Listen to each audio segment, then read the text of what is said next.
Leute, wie geht's euch? Ich hoffe, euch geht's gut. Wir sind am Start. Xbox Game Showcase, Starfield Direct. Wir gucken beides hintereinander weg. Wir lassen uns überraschen, was sie zeigen. Ich sehe schon, du bist am Start. Natürlich bist du am Start. Einen wunderschönen Tag wünsche ich dir. Ich hoffe, dir geht es gut.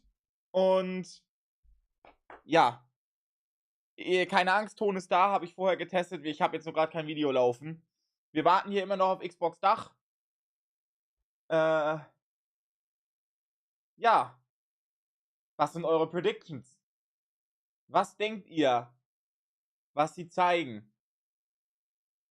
Wir haben sogar Audio-Description. Ja, damit ich ein bisschen Musik im Hintergrund laufen lassen kann.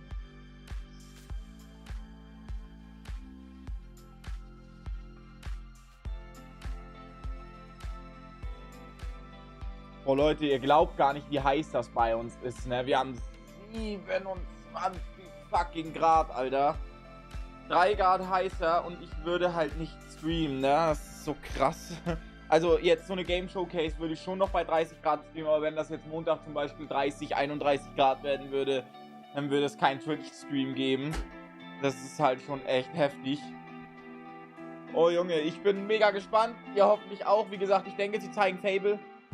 Es wird langsam Zeit, dass wir Fable zu sehen bekommen. Ich hoffe auf Gears 6. Ja, und sonst müssen wir halt abwarten, weil Microsoft hat halt nicht so viel. Was wir wissen ist, sie werden Persona 3 Reload zeigen, das Remake zu Persona 3. Das wurde ja geleakt. Ziemlich gut. Und ja, sonst müssen wir uns überraschen lassen. Ich habe jetzt nämlich keinen Favoriten, was auf der Xbox sonst gezeigt werden soll. Also auf der Xbox Showcase. Microsoft hat leider nicht so starke Marken.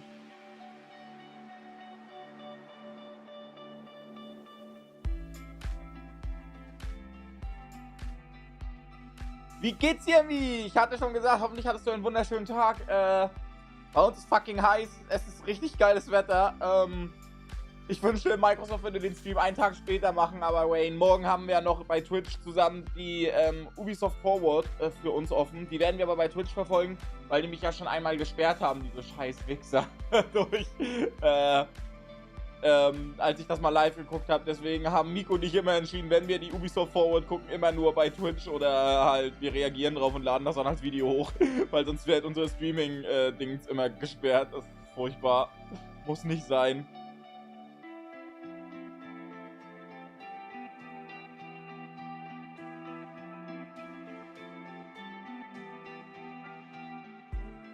Gerade nochmal bei Twitter durchgucken.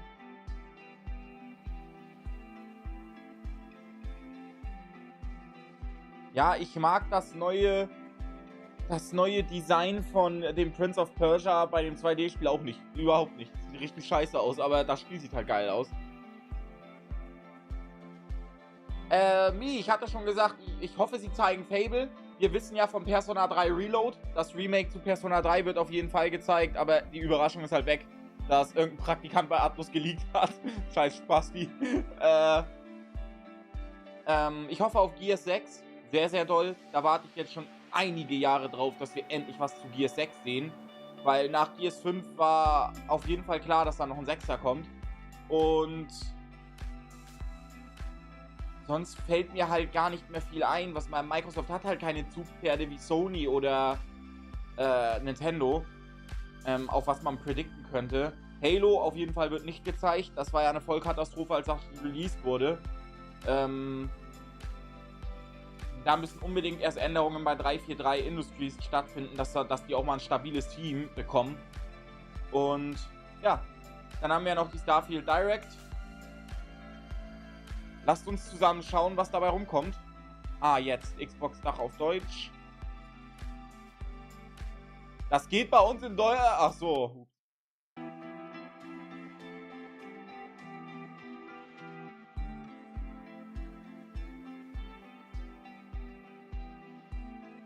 Gut. Sehr schön. Wir sind am Start. Ne, wir wollen nicht automatisch. Wir wollen die Vollauflösung.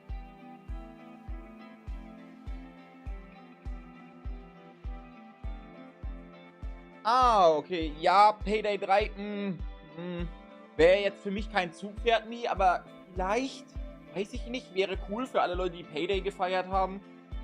Wir sehen ja was von Starfield, da freue ich mich sehr drauf. Hoffentlich wird Starfield gut. Und vielleicht sehen wir ja diesmal auch etwas zu Cyberpunk 2077 DLC, Alter. Weil die Summer Games Fest Show, die war ja richtig scheiße. Aber naja, egal. Wir können halt nichts weiter tun, außer hoffen.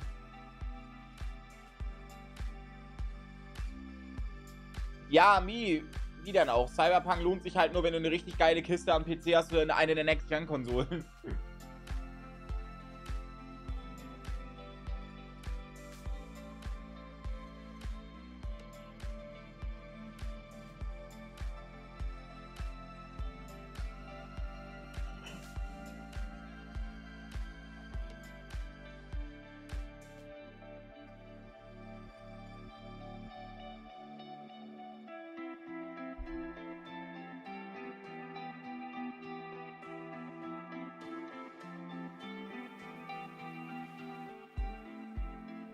Ich habe eine geile Kiste. Ja, ja. Ich leider nicht mehr so. Mir fehlt eine RTX 4090 in meinem Rechenwerk. Aber die kommt noch. Sobald die Tough Gaming von Asus wieder verfügbar ist. Irgendwo wird sich die Karte endlich geholt und dann wird aufgerüstet.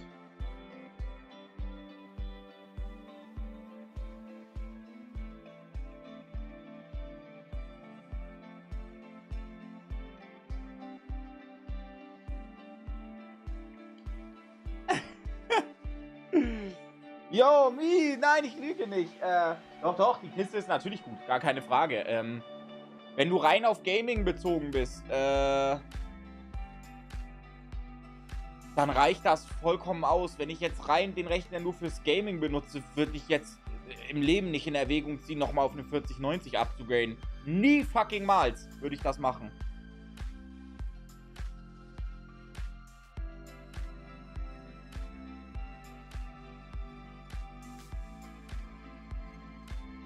Und Bro, schön, dass du da bist. Es geht halt hier darum, einfach mehr Qualität rauszukriegen bei gleicher Bitrate. Wegen dem AV1-Encoder, das war's.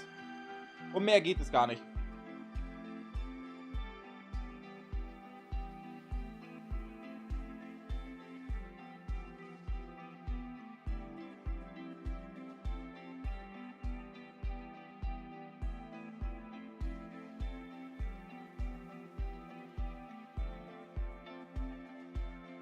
Die 4090, selbst die 30, meine 3090 hat schon fast so viel gekostet wie ein standardmäßiger Gaming-Rechner.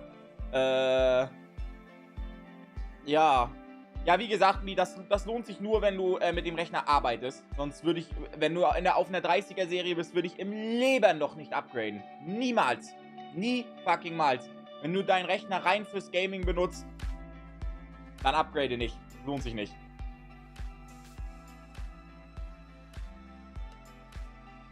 Außer du willst einen niedrigeren Stromverbrauch bei mehr Leistung. Dann kannst du nochmal auf eine 4070 upgraden, aber das war's dann halt auch schon. Ja, für mich hat die 20er-Serie auch nicht existiert.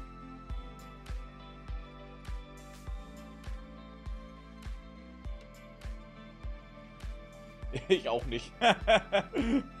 Die Karten waren auch, die 20er-Serie war auch halt einfach schlecht, tut mir leid. Kann man von halten, was man will, ich fand die einfach schlecht.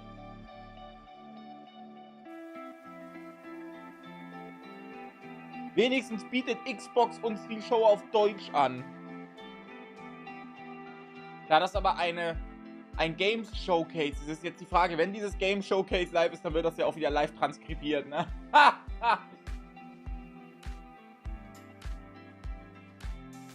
Ich habe was gesagt? Was Böses? Es geht los.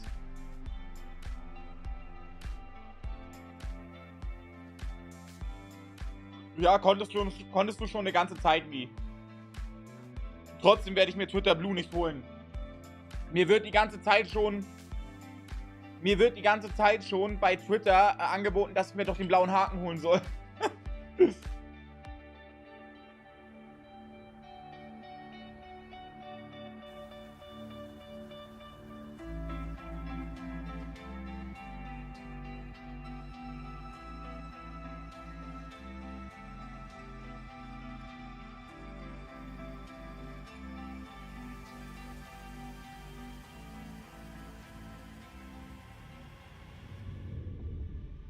9, 8, 7, 6, 5, 4, 3, 2, 1. Let's fucking go.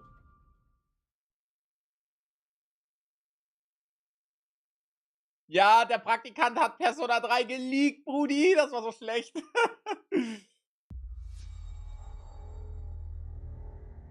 Xbox Game Studios präsentiert. Kriegen wir gleich schon den Kracher, we're finally Fable? doing this, are we? Because I was going to make a sandwich. Okay. Let's do it. What do I think about heroes? Well, we've all seen them, haven't we? Swanning about the place. Das ist Fable, ne? With their disproportionately high cheekbones. Ist das Fable, Brudi? Ja! Komm, lass das Fable sein, wirklich! Roughing up bandits, because they like to rough up bandits. Ja, das muss Fable sein, Brudi! Komm schon, endlich! Dennis, ging gerade los. Schön, dass du da bist. Wie geht es dir? Two heroes, me, someone who's breaking new ground with fruit, with veg, on the agricultural side of things. Just look at them. Not wafting around mythical creatures. Ja, das ist Fable, safe! Ja! Wafters. Geil! Nice! Fable! Legendary beasts. I'm here to conquer the vegetable, not a euphemism.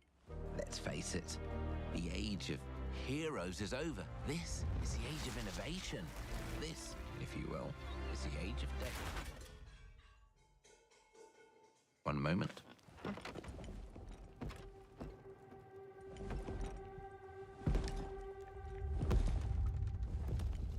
This is awkward. Yeah.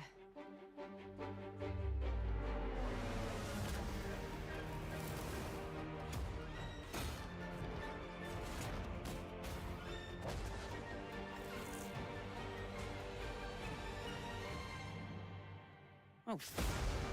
Ja! Awesome!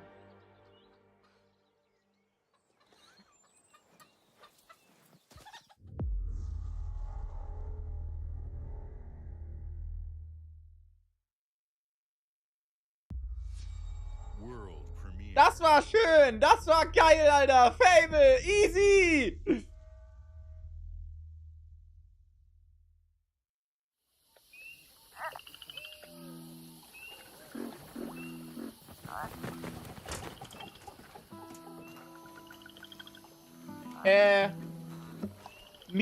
Fable ist ein Action-Adventure, was damals auf Xbox zum ersten Mal so eine Entscheidungsfreiheit brachte, die sich auch auf die Story ausgewirkt hat. Das heißt, deine Entscheidungen in Richtung gut oder böse wirken sich direkt auf die Leute und die Story aus. Deswegen hat Fable auch so einen Bekanntheitsgrad erlangt.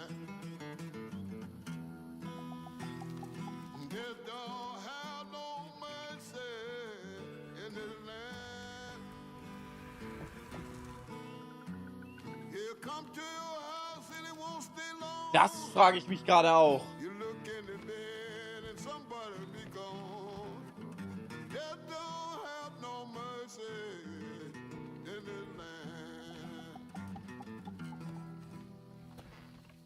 Shaking bones.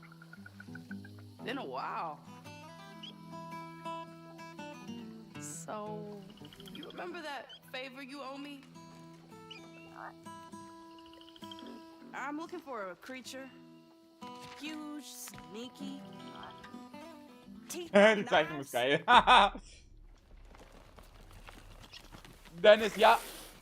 Also, das sind jetzt tatsächlich neue Xbox-Games gerade. No? Well, hey, how about you guys? No? Nobody? Not helpful.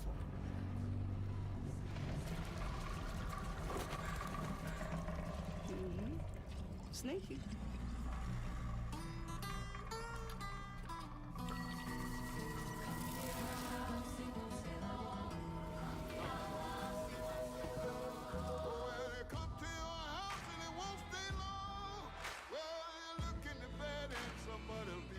South of Midnight.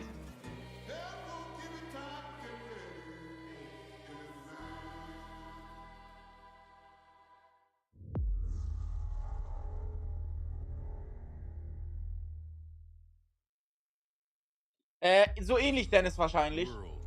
Komm, zeig doch Gears, Alter. These are dangerous times. At least that's what I hear. The Empire? Star Wars. Ernsthaft. They're Die everywhere. verarschen, Alter. Aha. Hast du recht, der Trailer war absolut nichtssagend, bis auf die Musik. Die war cool. Belongs to the syndicates.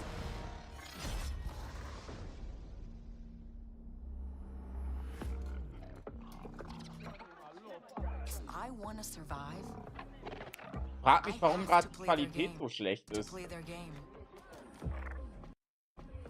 Nee, das gehört so. Okay, nice. Kann man machen, Bruder. Looks like I'm all in. She's in here somewhere. On second thought, I'm out.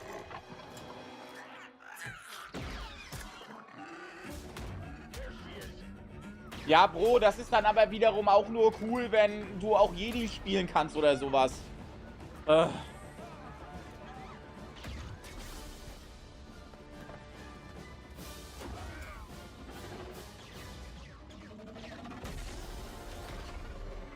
Ist das dieses legendäre Open World Star Wars Ding? And now, I just need a chance to finally be free. Wherever that takes me. I'm here to offer you a way out, okay? Get off my ship, Jalen. Give me a chance. You're gonna have to trust me. It'll be dangerous, risky. But if you pull this off, you'll never look over your shoulder again.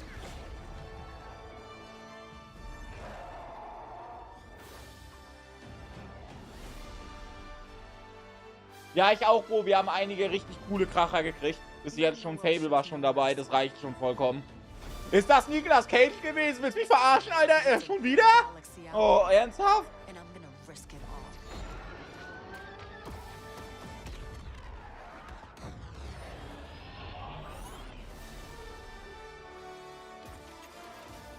Star Wars Outlaws. Ha! Sieht interessant aus. Ja, das habe ich auch gedacht. Nicolas Cage, willst du mich verarschen, Brudi? Schon wieder? Oh, Gameplay bei der Ubisoft Forward. Die gucken wir zusammen auf Twitch. Macht euch keine Sorgen. Die gucken wir. Wow. Fable, South of Midnight, Star Wars Outlaws. Welcome to our first ever double feature, the Xbox Game Showcase, followed by a deep dive into one of the most important RPGs ever made. Lüge. Starfield. Lüge. Importen RPGs, Persona 5 bitte. Ich will Persona 6. Oder Final Fantasy 9 Remake oder sowas, aber doch nicht Starfield, lol. Starfield wissen wir doch noch gar nicht, ob das gut wird. Also, ja, ich weiß ja auch nicht. By partnering with the most ambitious of game creators and by unleashing the power of the gaming community, enabling all of us to play the games we want with our friends anywhere, from mobile devices to PCs to consoles. The lineup we have for you today is just incredible. Ja, das will ich hoffen. Neues Gears, dann bin ich komplett zufrieden. Gut, Fable war schon geil, aber jetzt neues Gears wäre halt richtig geil. Ich will Gears haben.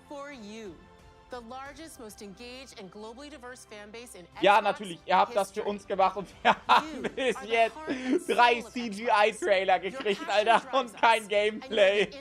Für uns. Habt ihr richtig gut gemacht, bitte. Mehr davon. Kein Gameplay, sondern nur CGI-Kacke, Alter.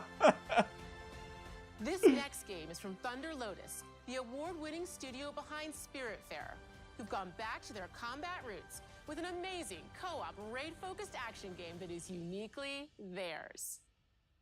All right, everybody, it's time. World premiere.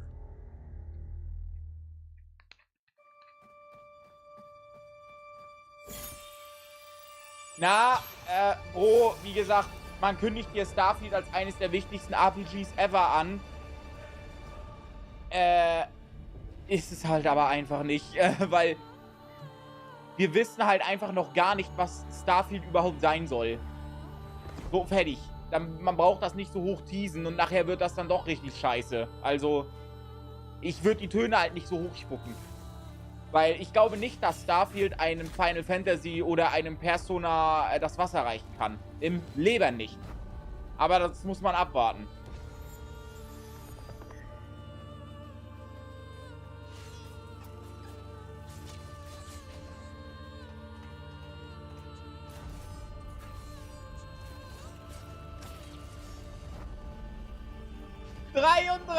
Player-Koop, ja, okay, Moody, läuft bei euch richtig hart, lol.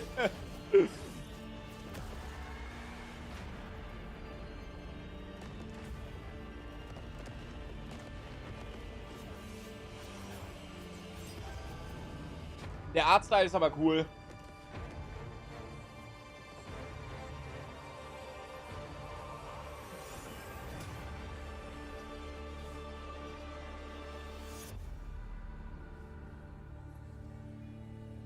"33 Immortals." Huh. Nice. Kann man machen. Easy.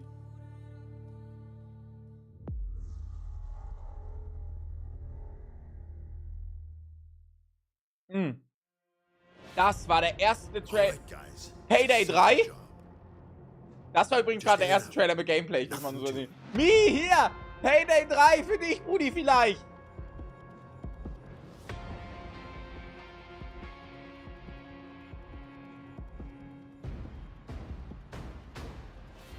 Everybody hit the floor.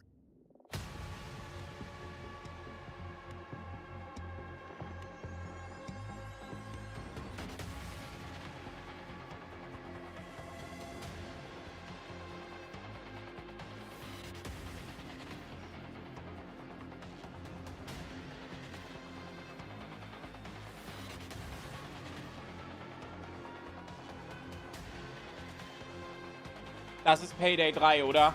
Ziemlich sicher sogar.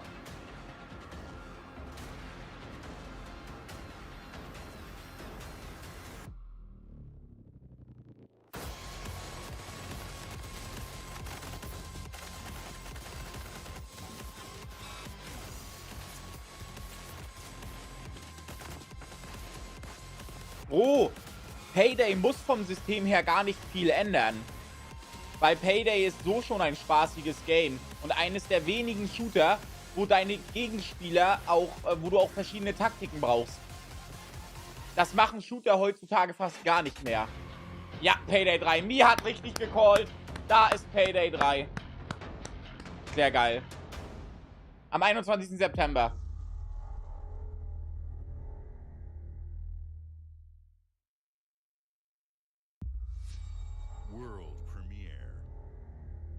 Ja, Dennis, dagegen habe ich aber nichts. Payday ist... Ja, da. World Premiere Persona 3 Reload. Das wussten wir aber schon. Das hat der Praktikant bei Atlas ja schon geleakt.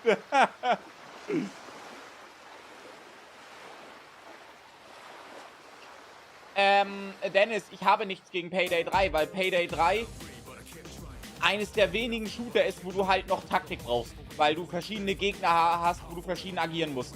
Das machen Shooter sonst heutzutage fast gar nicht mehr.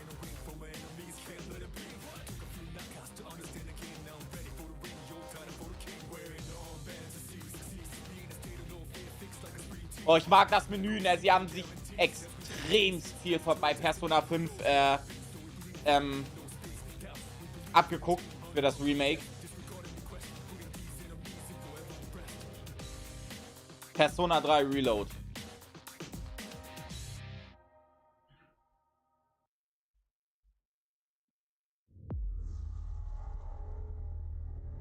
Genau, ich habe 3 nie gespielt, aber viel gesehen, Bro. Oh, Xbox Game Studios. Aber das ist keine World Premiere, das heißt leider kein Gears 6. Oh, ja.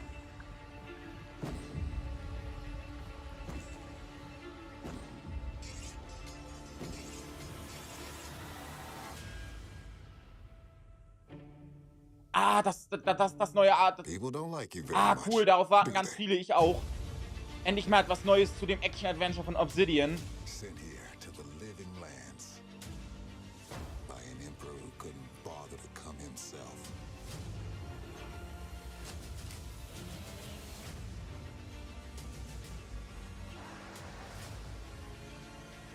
investigate some plague that seems to be corrupting our very souls. Ja, der Dungeon bleibt, Bro. Das hat man schon im Trailer gesehen. Das Tartarus bleibt. But the truth is, Und you scare us. an den Persona-Spielen wurde noch viel, viel mehr bemängelt. Wie gesagt, das System, mit dass Freunde beleidigt sein können, dann kannst du die tagelang nichts so mit denen machen. Da muss man gucken, ob die das rausnehmen. Hoffe ich sehr, weil das ist halt ein System, was kein fucking Mensch braucht auf diesem Planeten.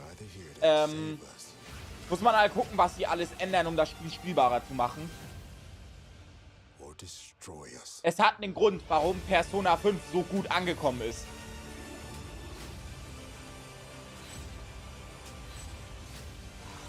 So now that you have all this power, what are you gonna do with it?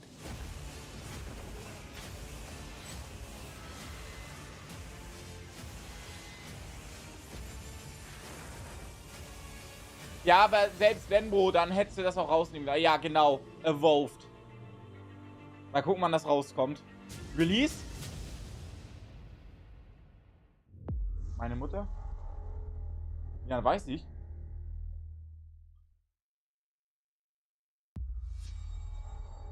Wieder keine World Premiere, also kein Gears. Kein Gears.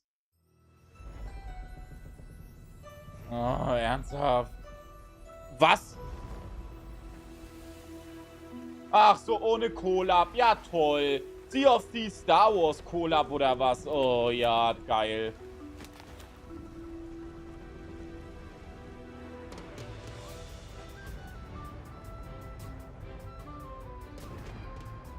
Nee, The Legend of Monkey Island.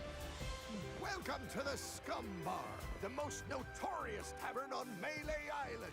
Wall-to-wall rogues and scoundrels. Ja, nochmal zurück. Bro, wie gesagt, selbst wenn das technisch unmöglich war, jemanden zu verärgern, dann hättest du es auch rauslassen können. Warum Atlus das nicht gemacht hat, keine Ahnung.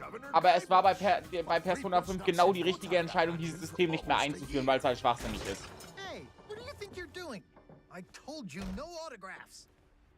So I see you have a meet and greet ticket. And I guess it's not every day that you get to meet the mighty pirate Guybrush Threepwood, the legend of Monkey Island.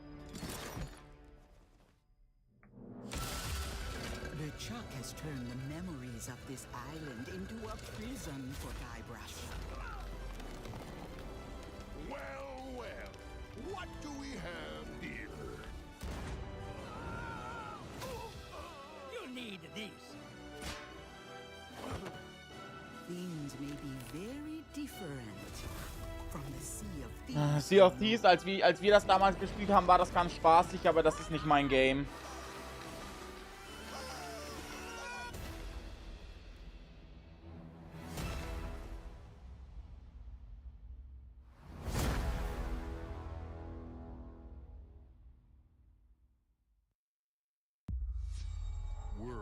Xbox Game Studios, komm. Das könnte Gears 6 sein.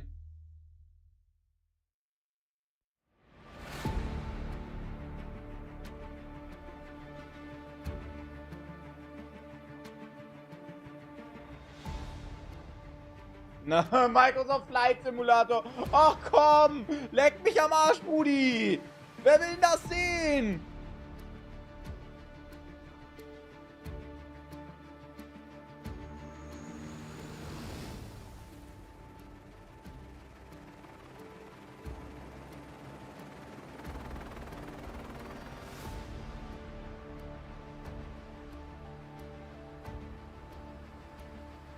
Die Power der Cloud, Alter. Ja, richtig gut. Aber das sieht halt wirklich schon verdammt fucking gut aus, das Game. Gar keine Frage.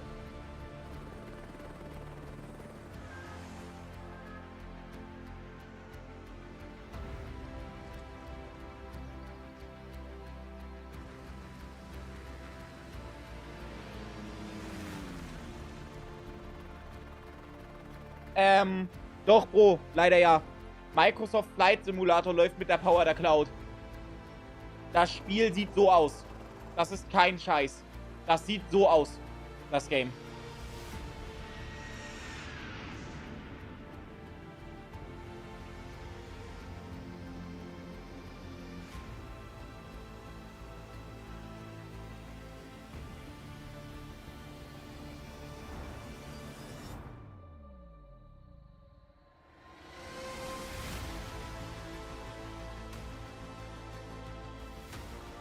Ja, das wird jetzt die andere Frage sein. Kann ich auch in Menschen reinfliegen? Aber ja, Flight Simulator sieht halt wirklich super interessant aus.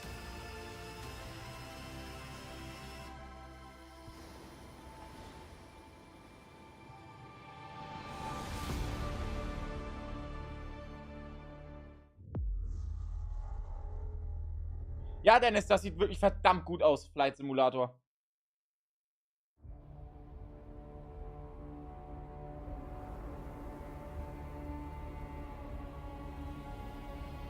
Kommt zum Microsoft Flight Simulator.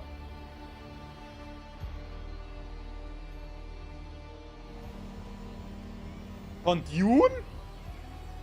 Ja, genau. Nice, Alter. Von Dune. Das ist ja richtig geil.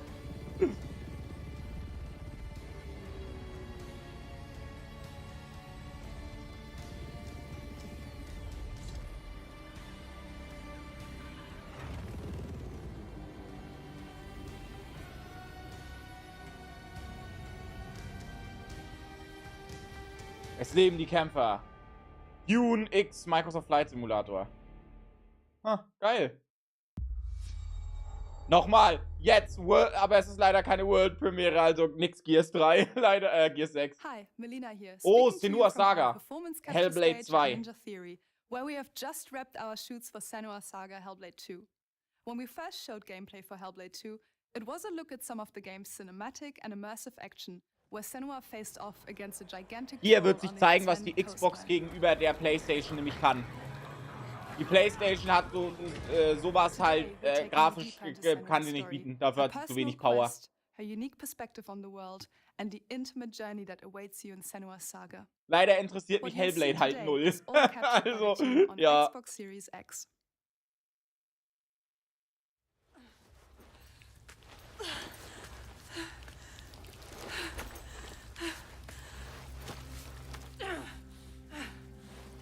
Den Trailer müsst ihr euch unbedingt nochmal, wenn er hochgeladen ist, in 4K angucken oder sowas. Weil die Qualität ist halt echt berauschend scheiße. Following the threads of her mind. She's here to find them. The ones who hide. She needs their help with a promise. Nee. Pro Hellblade wäre nichts für mich. Das hat einfach was damit zu tun, es basiert auf einem Souls-like, also das Gameplay. Nichts für mich. But it's never so simple, is it? Wisdom has a price. Hellblade sieht brachial gut aus, ne? Wow. There's always a part of Und das ist auf der Xbox Series X, wohlgemerkt. a part of you that darkens. Aber der Trailer hat eine richtig hart beschissene Qualität. Könnte auch daran liegen, dass ich das auf einem 4K-Bildschirm gucke und ihr seht das im Stream gerade wesentlich besser. I can feel them. Feel them everywhere. The lost ones. They are watching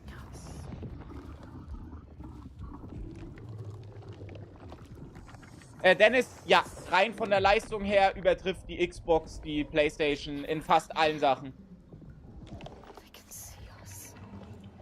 Auch was APIs angeht, wie RDNA 2, hat nur die Xbox den vollen Chip und die PlayStation 5 so ein Mischmasch aus RDNA 1.5 und RDNA 1. Also, die PlayStation unterstützt nicht das volle Feature-Set von AMDs RDNA 2. Also von daher, ja, die Xbox ist technisch die bessere Konsole. Watching more than one.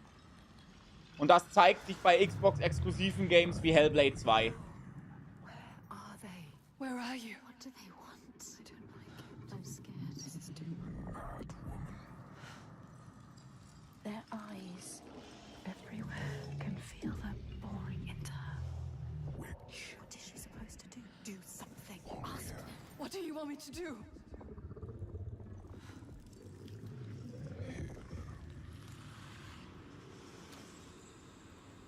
Your soul fought through hell to find us. You were lost. Not anymore. Are you ready for what you will find here? What we will find. What if it's all for nothing? What is that? There. They are waiting. There. It's them. It's you. Und jetzt darf man nicht verwechseln. Das ist In-Game-Footage. Das stand auch extra unten drinne. Das Spiel sieht so aus.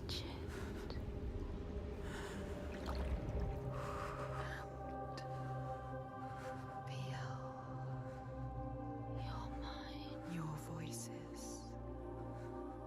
All the parts of you that are broken. You can be whole. All the grief. All the rage. All the fear. Everything I've seen, everything I've done, has led me to this place. We've come so far. Not far enough. Say it. You are ready. Tell them. I am here. Now. What if we get lost forever? What will happen to them? What will happen to you? I will not let them down. She is ready. They know. Go. Who are these around you, Senua? Those you have saved, or those you led? Leider noch gar nichts, Bro. Kommt 2024. Das sah fucking großartig aus. Grafisch. Ah! Dead Island 2. Nee. Ah! Like a Dragon oder was? Yakuza?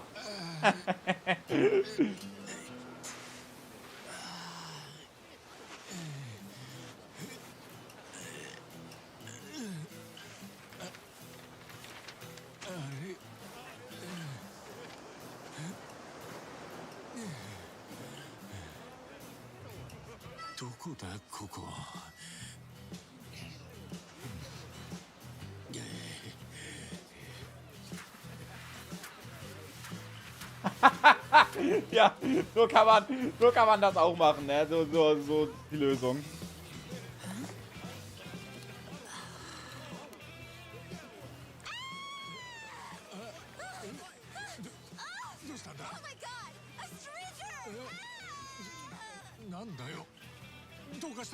Oh, surf's up, dude.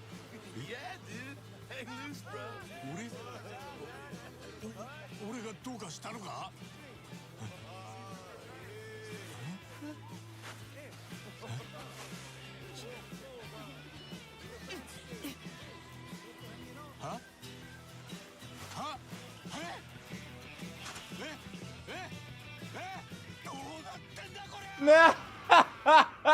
Bei ihm geht ja ab, Alter, lol. Like a Dragon, Infinite Wells. Ja, hab ich doch gesagt. Like a Dragon. Cool.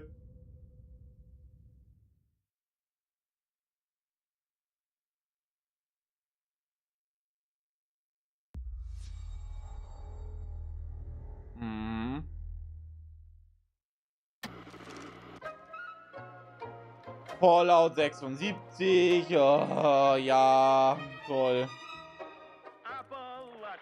Nee, doch. Das ist Fallout. Ja, doch. The fruit of years of prudent progress and determined reclamation, and 15 million dwellers worth of keen imagination. From the heart of West Virginia to the depths of the pit. Well, we owe it all to Vault 76. No matter if you roam alone or spend Ja, nicht meins, Bro. Fallout war noch nie meins. Ich fand die Geschichte uninteressant. Ich fand das Gameplay nicht cool. From a time before the war, along with loads of friendly folks to meet and enemies galore.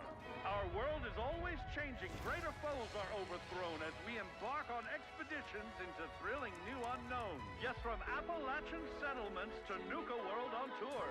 You're never short on things to do or places to explore. Think you've seen it all, eh? Und deswegen sollte man auch abwarten, wie Starfield wird, weil Skyrim und sowas, Elder Scrolls, immer ganz gute Spiele, aber auch richtig hart verbackte Scheiße. Alle Games von Bethesda Softworks aufgrund ihrer echt richtig beschissenen Engine.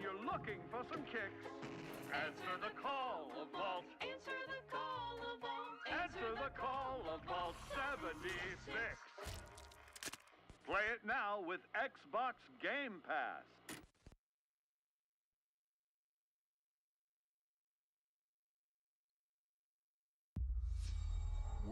Xbox Game Studios, komm. Nee, leider nicht.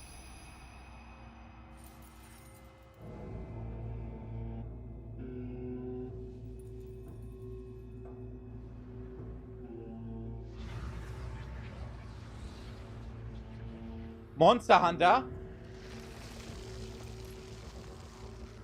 oder Devil May Cry. Nee, das sieht nicht nach Devil May Cry aus, oder?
Das frage ich mich auch gerade.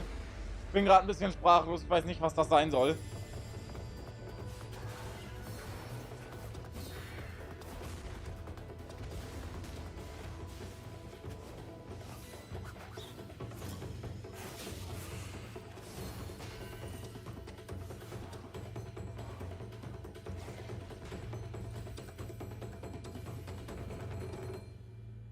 Path of the Goddess.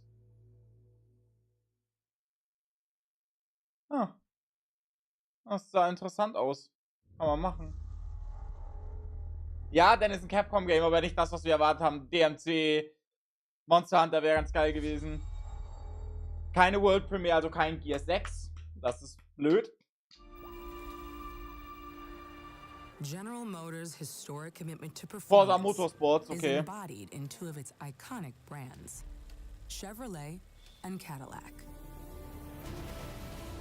Chevrolet and Cadillac. Wie gesagt, wenn ihr bei dem Ton was zu bemängeln habt, sagt ihr bitte Bescheid, weil dann kann ich das einen Tick lauter machen. And hybrid power. The legendary Corvette has been a celebrated champion for decades. Wo? Hab doch gerade gesagt, Forza Motorsports. Das bessere Gran Turismo übrigens. General Motors is proud to usher in a new era of competition with the innovators behind the new Forza Motorsport. Forza Motorsport and General Motors are pairing their strengths in technical excellence and sophisticated modern design to take bold steps into the future and bring that experience to gamers.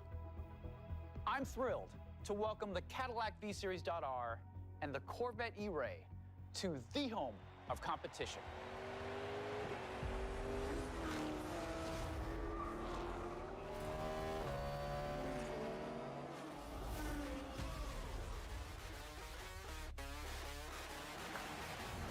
I know you're ready. You've got this.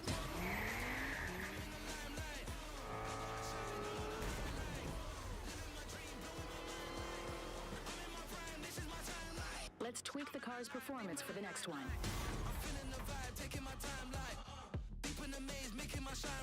Ja, Leute, wie gesagt, wenn ihr Gran Turismo mögt, dann werdet ihr Forza Motorsport lieben. Das Spiel ist in allen Belangen besser als Gran Turismo.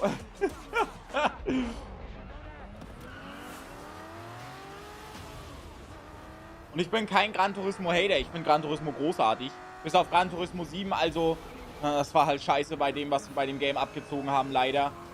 Aber sonst mag ich Gran Turismo eigentlich auch sehr, sehr gerne.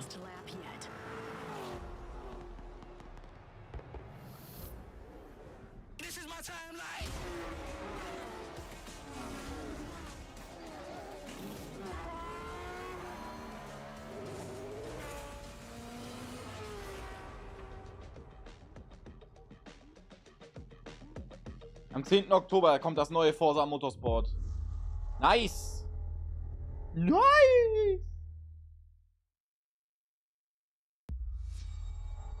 Oh, bitte nicht, Alter.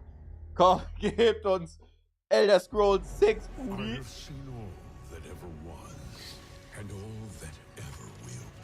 Ja, Dennis, Forza Motorsport, da zeigt die Xbox halt richtig, was sie kann.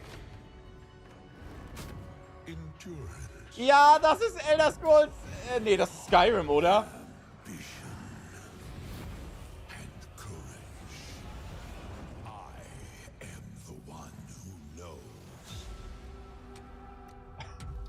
Okay.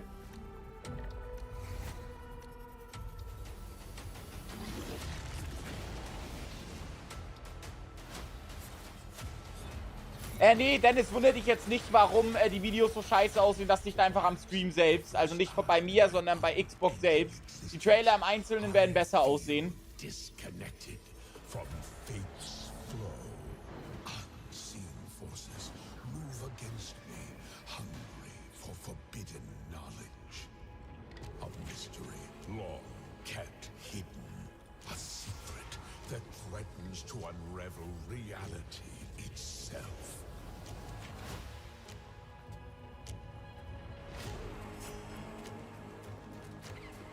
Oder ist das Elder Scrolls On? Das ist Elder Scrolls Online, ne? Langweilig.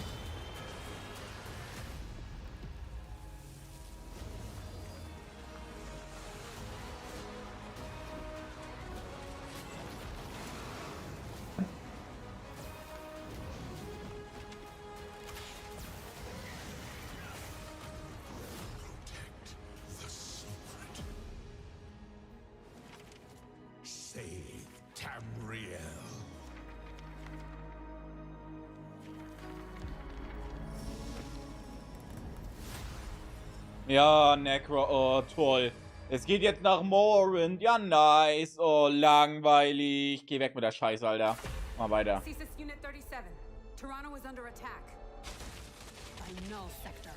Das ist Overwatch. They've taken over most of the city and they're rounding up Omnics. They need our help. People are answering Winston's recall. There's new blood on the team, and we have so much to teach them. Ja, schön. Overwatch juckt mich halt einfach fucking überhaupt nicht. Skip. Skip, Brudi, los. Weg mit dem Schrott. As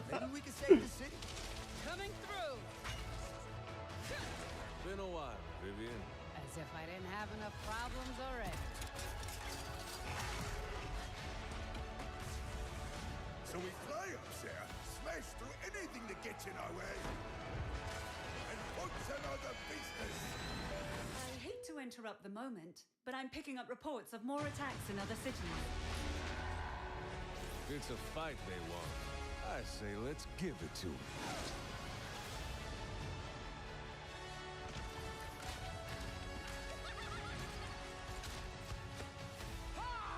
them. Skip. Time to create peace with bullets. Greetings.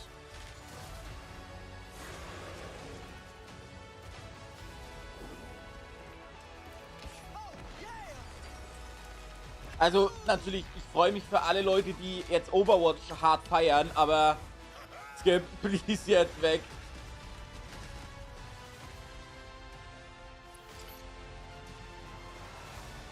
The world is counting on us.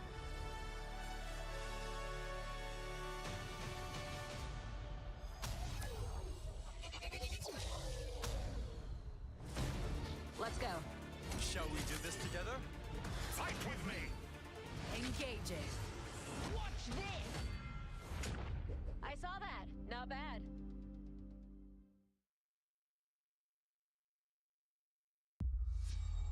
Xbox Game Studios, komm schon, Brudi.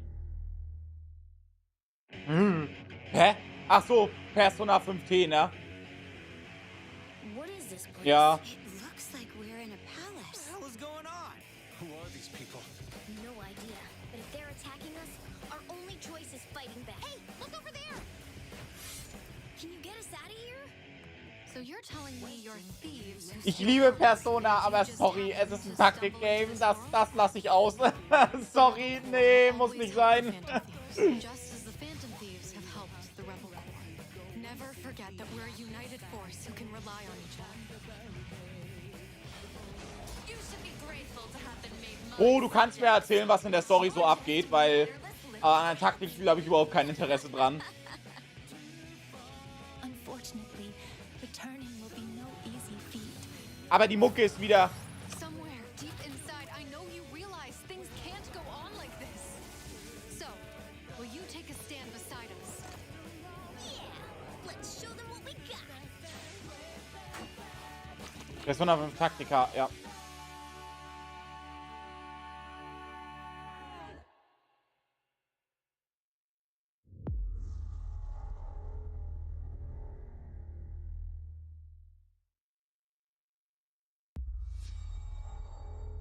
Und wieder?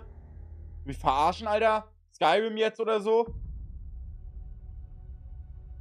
Nee, das ist Starfield. Humanity has always hunted for knowledge in the unknown. Wir sehen jetzt einen Glimpse zu Starfield. The wonder is, not that the field of stars is so vast, but that we have measured it.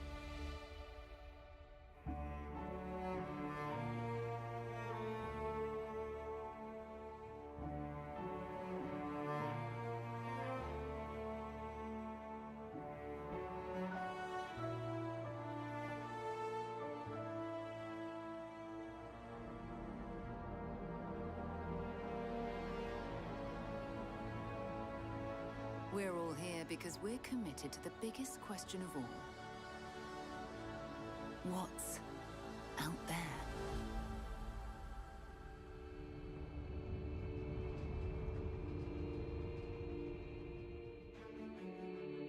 Oh, das wird schon seine Gründe haben. You're part of Constellation now. Part of our family.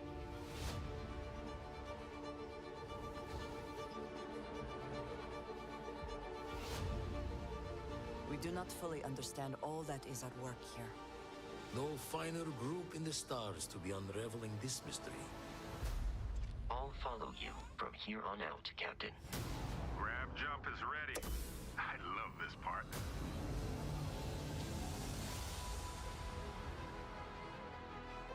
Wie gesagt, das darfst du jetzt nicht mit No Man's Sky verwechseln.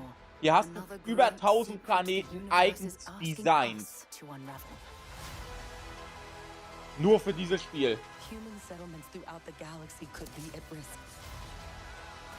Ah, ich mag, dass man das Gameplay hier auch in Third Person spielen kann. Das werde ich nutzen. Oh, Starfield sieht so cool aus, Alter. Ja, gib mir das. Ich will das haben, Brudi. Dass ich mich das erste Mal auf ein Bethesda-Spiel freue, wundert mich selbst.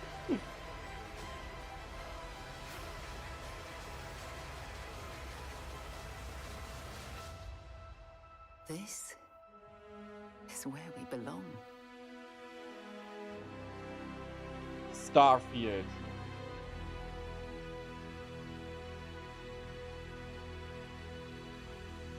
Ja, 6. September geht's los, Brudi! Woo! Ja, wir gucken auch die Starfield Direct.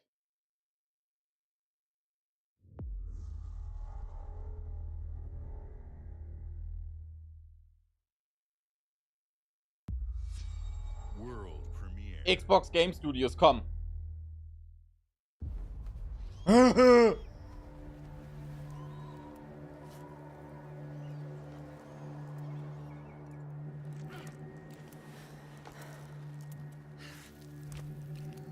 Das ist jetzt leider tatsächlich nur In-Engine-Footage. Das ist kein In-Game-Footage.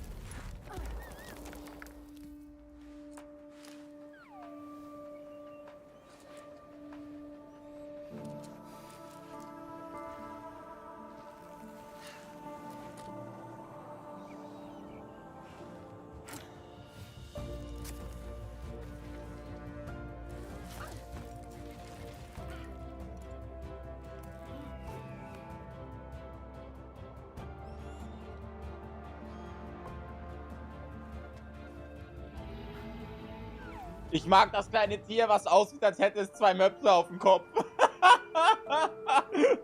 Er ist süß. Er ist geil, Alter.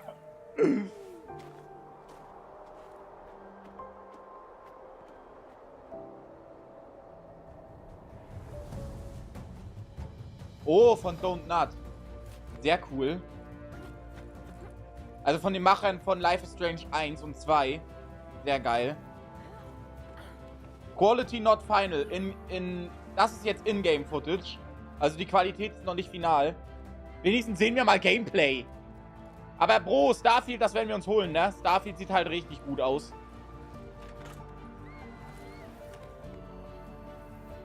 Aber das hier sieht auch unglaublich interessant aus.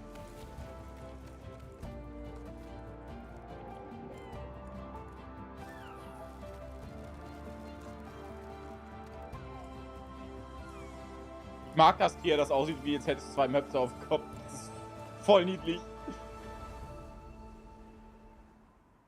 Yusan. Climb. Fall 2023 kommt im Herbst. Interessant. Das sah cool aus. Xbox Game Studios. Gib mir das, was ich will, Bruder. Du Ficker, Alter.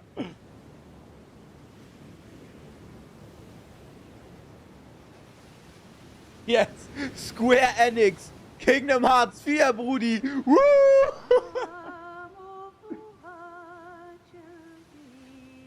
Nee, das ist nicht Call of Duty. Oder?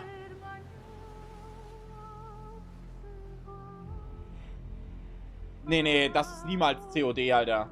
Lass mir erzählen, was du...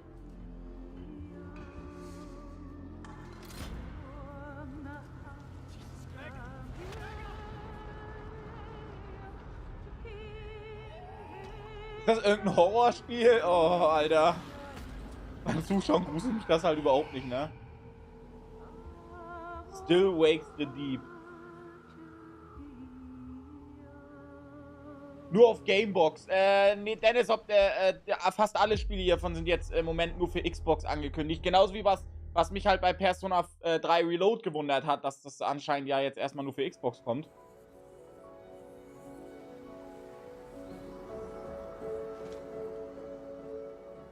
Also das glaube ich nicht.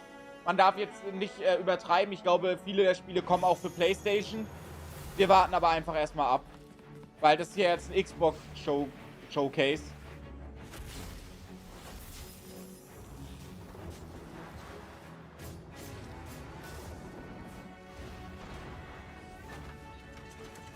Das ist schon eher was für mich. Ich mag den Artstyle. Nicht ehrlich.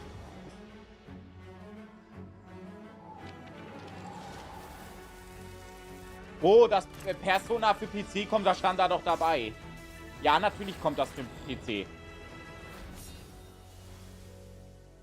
Dungeons of Hinterberg.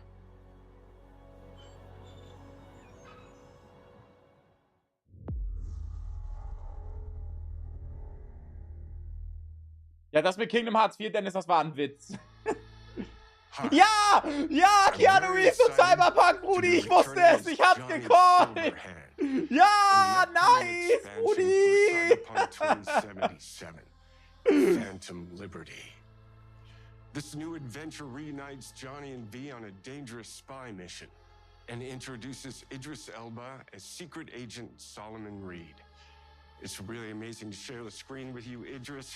It's cool to be a part of this game with you, man. Keanu Reeves ist so geil, Alter. Ich liebe ihn, Alter. Er ist so awesome. You'll get to visit Dogtown, an unexplored part of Night City, and rescue the President of the new United States of America. Expect a massive expansion, twists, secrets, and plenty of stuff to do. I know the team at CD Projekt Und hoffentlich nicht wieder so verbuggt, Brudi. Cinematic stories and video games.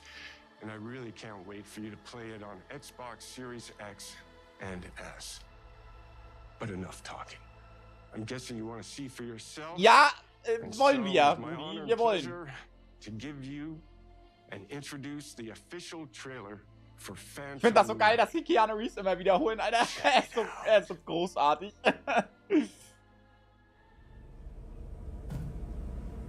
There's gotta be a way out of this. Johnny. I'm dying. There's nothing can stop that.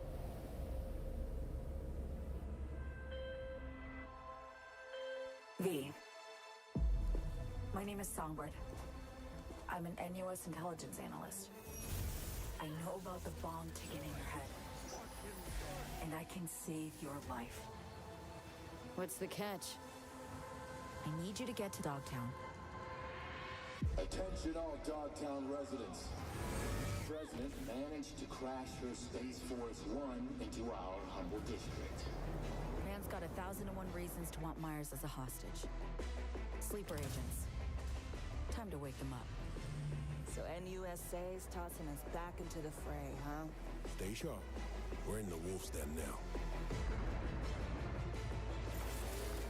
Get Myers out of there. Time to evac. Her safety is the top priority. Shit! They catch us out here, we're dead. Wait, hear that? God almighty! It's moving! Run! This way! Quick!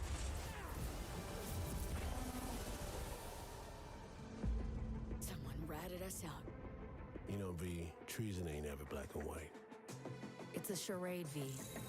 Wherever she goes, people get hurt. Bodies drop.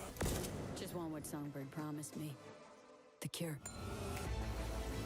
The situation's changed. You need to know if you're with me. Illusion of freedom draws in the desperate.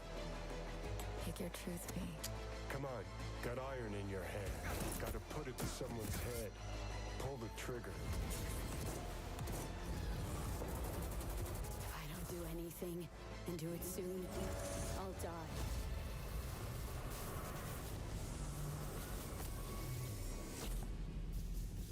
Oh, kommt ja schon im September, Alter. Jo, das sah fett geil aus. Wird Zeit, dass ich Cyberpunk mal im Stream spiele.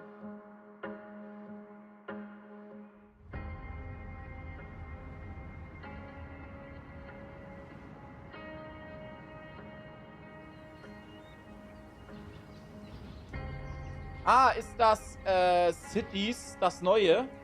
Kann das sein?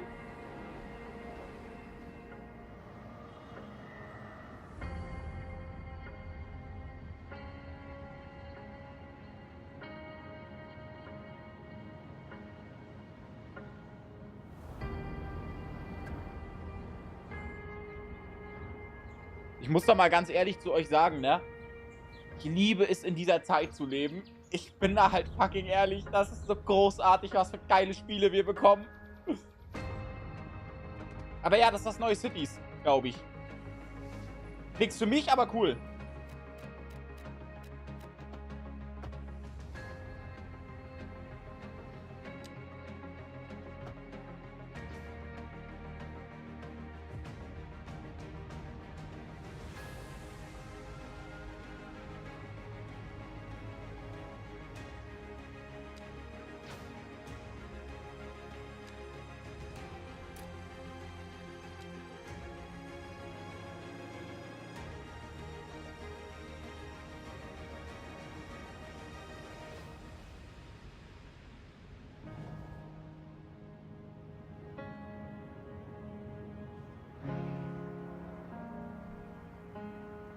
Ja, das neue Cities.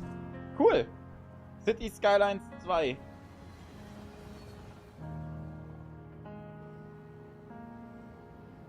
Wie kein Selbstzerstörungsmodus, töte einfach alle, ja. Schade drum. Ach, was soll's. Fuck it. Ja.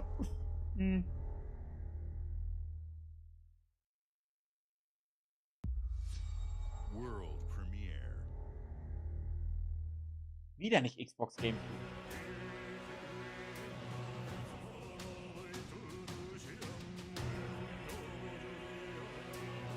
Oh, jetzt wird's interessant.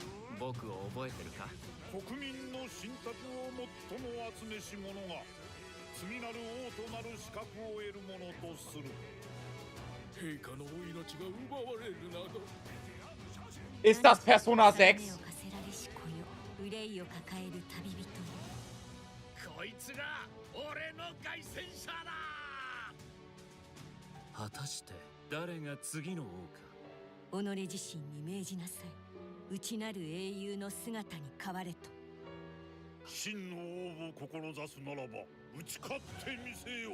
僕のいる世界の出来事。 Ist das Persona 6, Brudi? まさか人間？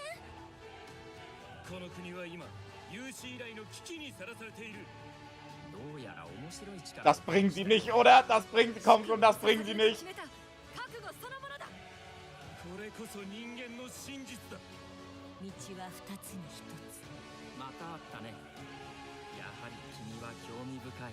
今こそあんた自身がそうなる前正義かどうかじゃない。誰もが恐れと不安に負けそうで。理想を貫け。何が正しいのかわからない。すべての始まりはあなたの持つ小説。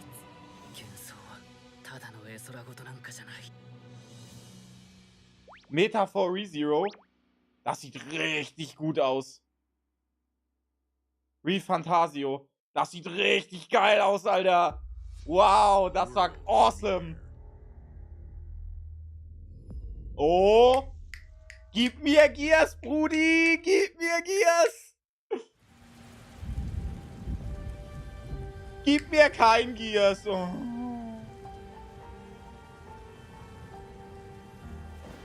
Humanity's cities have fallen. Our people's only means of survival is to seek sanctuary here. Ja, Bro, das war schon klar, dass das in dem Stil ist, weil das von Shoji Meguro ist. Der hat alle Persona-Spiele gemacht. Von Persona 3 bis 5. Find the origins of this evil.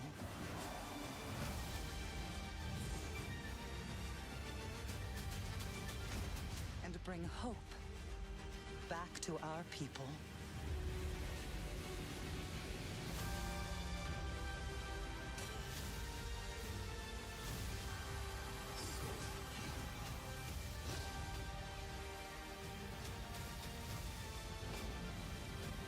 Was ich halt tatsächlich aber an der Präsentation gerade sehr, sehr gut finde, ist, wir sehen halt tatsächlich sehr, sehr viele Spiele und wenig Rumgelaber.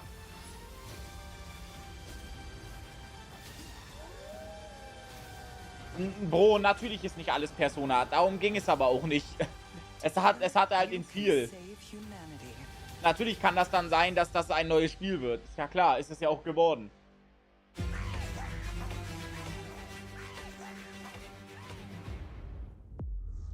Jetzt kommt gleich nochmal Atlus Persona 6, Alter. Ich würde so lachen. Das wäre so witzig. World Premiere. Gib mir Gears. Gib mir fucking Gears 6 jetzt, Bruder.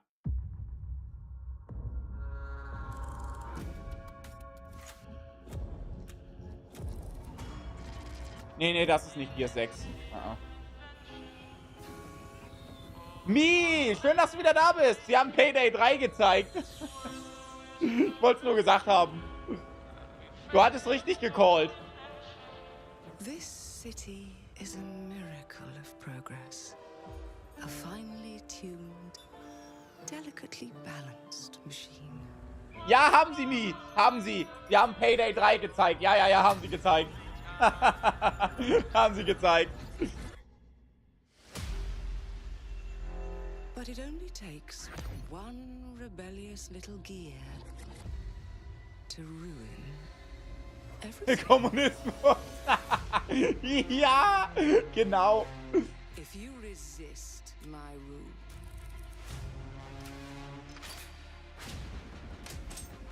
if you alter our past, if you threaten what I have built,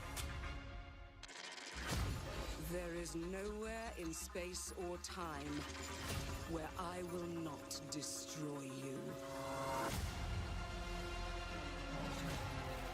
Nee, ich glaube, die soll bis 21 Uhr gehen oder sowas. 2 Stunden knapp. Also die geht noch ein bisschen. Aber danach kommt ja noch die Starfield Direct, die gucken wir auch.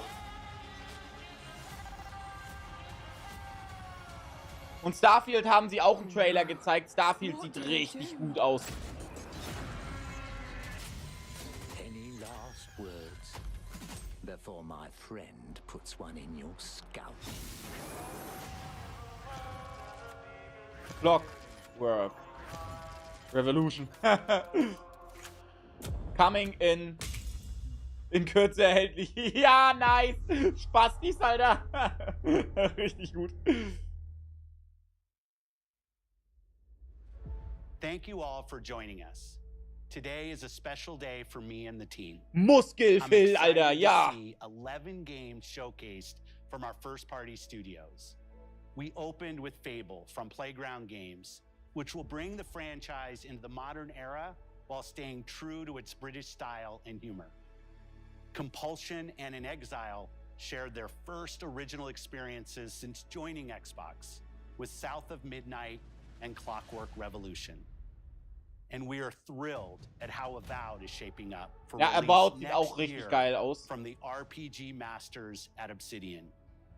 In addition to Avowed, our studios will deliver Hellblade 2, an all-new Microsoft Flight Simulator, Towerborn, and more in 2024. Later this month, players can look forward to Elder Scrolls Online Necrom and Sea of Thieves Monkey Island. As we look to holiday, we will launch Starfield and Forza Motorsport, both built for Xbox Series X, S, and PC. We are also honored to share 14 games today from our creative partners, like Star Wars Outlaws from Ubisoft Massive, in collaboration with Lucasfilm Games. 33 Ja, abwarten, Bro, wir sind ja noch nicht fertig. Kunitsugami, Path of the Goddess from Capcom, and more Persona games coming to Game Pass thanks to our continued partnership with Sega Atlas.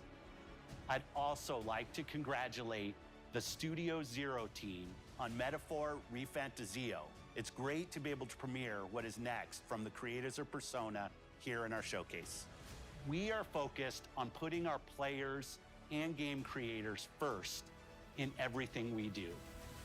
No matter if you choose to play on Xbox, PC, or over the cloud, all gamers are welcome here at Xbox. When it comes to our consoles, we have heard your feedback on two fronts.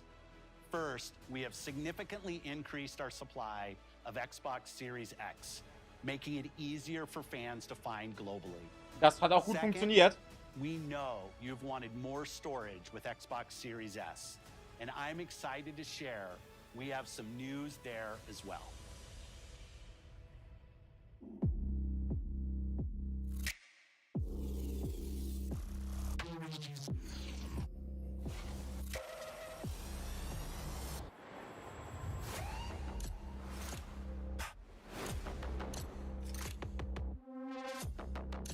Jetzt mit 1 Terabyte SSD. Oh, wow. Ernsthaft, Budi? Oh. Du Spasti, Alter. Oh. Wer kauft sich denn bitte eine Series S, wenn er eine X haben kann? Oh ja, komm, stirb. Skip.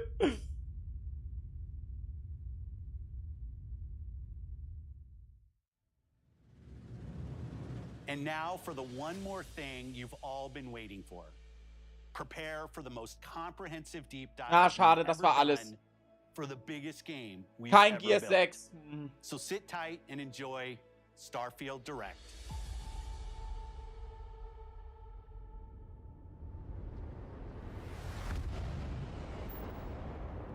Starten wir in Starfield rein.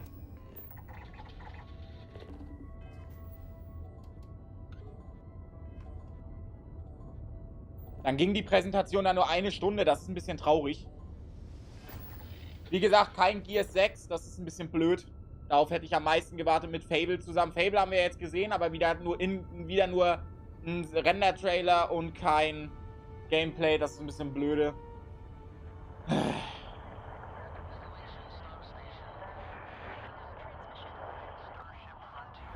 Ja, natürlich, Bro. Natürlich waren da geile Sachen dabei. Aber ich hätte mich auch noch sehr gefreut, hätten sie Gears 6 gezeigt.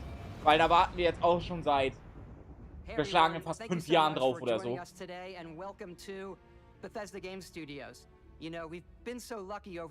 Danke, du Spasti, Alter. Oh. Die Show war bis jetzt echt gut, ja. Ja, die Show war sehr gut. We love creating these worlds and playing in them just as much as you do. And throughout all that time, we'd often talk about und morgen gibt's ja noch die Ubisoft Forward, die wir zusammen gucken werden. Take that feeling of being who you want to be and exploring a new world, but set it in space. Aber ich muss halt gucken, wann ich den Stream starte, weil der Stream morgen wird kürzer ausfallen, definitiv. And that is Starfield. Weil wir Mittwoch und Freitag so stark überzogen haben. Since then, with the games we've built, our technology, and all of us here in the studio, we've done so much together, but well, we've never tried to make a game like this. Today, you'll get to hear from many on the team and see so much of what we think makes our game special. Ja, hoffentlich machen die Bugs das Spiel nicht so besonders. Wie alle deine Spiele, die du sonst gemacht hast, du Lappen. Weil ihr an eurer veralteten Engine festhalten müsst. Aber diese veraltete Engine hat immerhin auch was Gutes. Weil das sehr gut modbar ist. Ach, und das meinten sie mit 25 Jahren. Seit 25 Jahren ist das für die ein neues Universum, das sie erschaffen. Also nicht, dass die Entwicklungszeit 25 Jahre gedauert hat.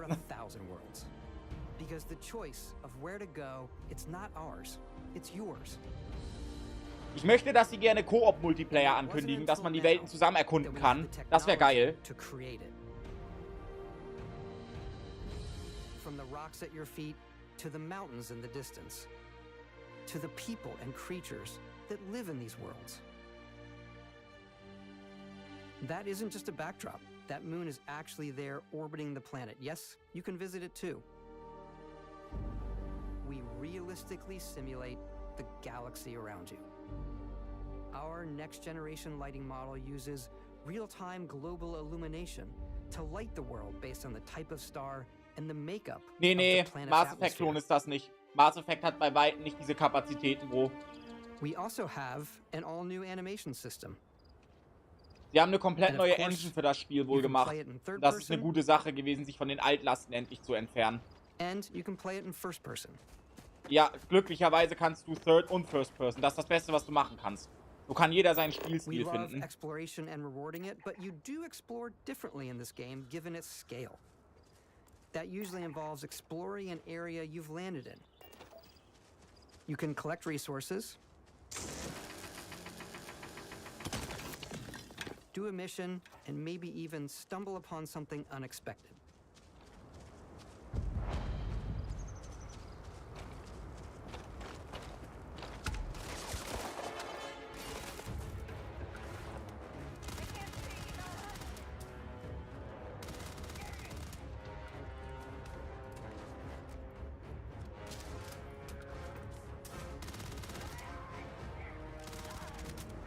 So hätte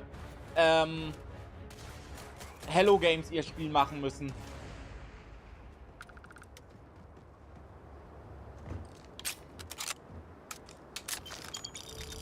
We do love stuff and all of the items allowing you to pick everything up. And you can view all that in your data menu. This is the hub for everything you're doing, from your skills to your ship, your missions, and das Menü sieht sehr, sehr sauber aus. Sehr cool. Nicht zu vollgepackt, aber das sieht sehr cool aus. To spacesuits, to food. We just obsess over the details, and food. We obsess over food. When you're done exploring, you can Twitter. Twitter ist die beste Plattform für sowas, denn es musst du nur den richtigen Kanälen folgen. You can take with you. I left Vasco here back at my ship. Welcome back, Captain Howard. And he can even say your name. Let's head out.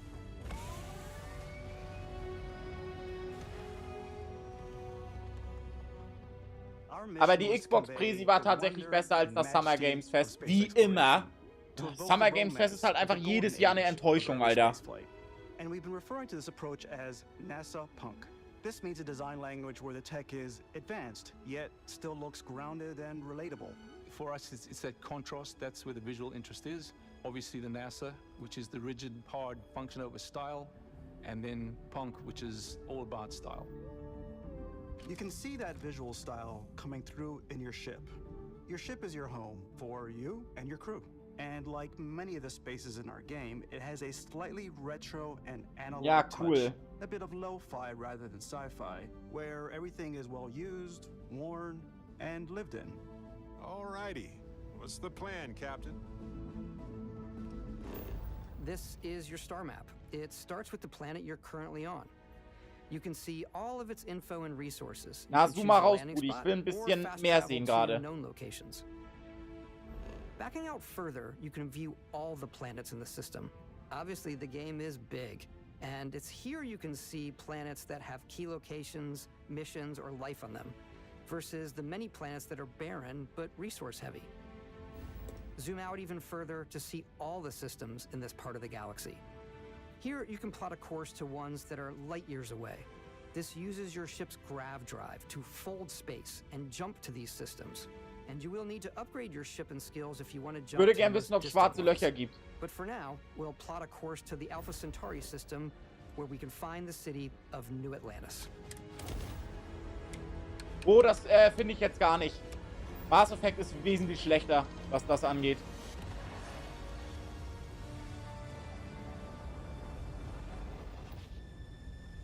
Welcome to UC Space.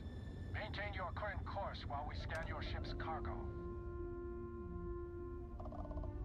Scan complete. You are cleared for landing at New Atlantis.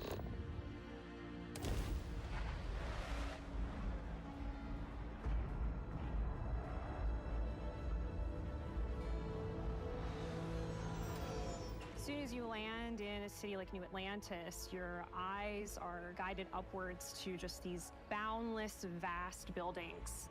It's the biggest city we've ever made, not just in size, but also in the amount of custom art, crowds, and quests. So the main focus when we're designing a city is obviously what supports the story. We try and tell as many small stories as possible. This is a colony war memorial. It's a few moments of gameplay that make the space feel like it's full of real characters that are going about their day-to-day lives. It's paralyzing if you really stop and think about it. Buddy, it's coffee. It's also where your adventure with Constellation begins. Eine Smartwatch, geil. Dennis, vielen Dank, dass du dabei warst. Ich wünsche dir einen wunderschönen weiteren Abend. Genieß ihn. Danke dir, danke dir. Constellation is sort of seen as this mythical group. Most people don't even know they exist anymore.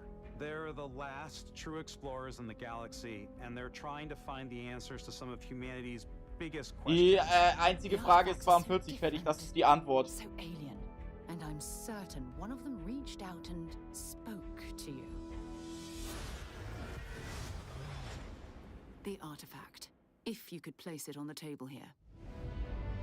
Oh my god, look at how it's coming together. That means there's a set built by an intelligence outside the settled systems. It's definitely an eclectic cast of characters. You've got Sarah Morgan, the ex-soldier and adventurer, now Constellation's leader. Mateo, the theologian who believes that there's definitely something else out there. Noel, the gifted scientist and Sarah Morgan's protege. And Walter, a very successful businessman in the settled systems and Constellation's financier. Anything goes as long as you have the money. There's also Vlad, the ex-pirate, Sam Coe, the former space cowboy, and Barrett. You know what I Und Barrett, ja.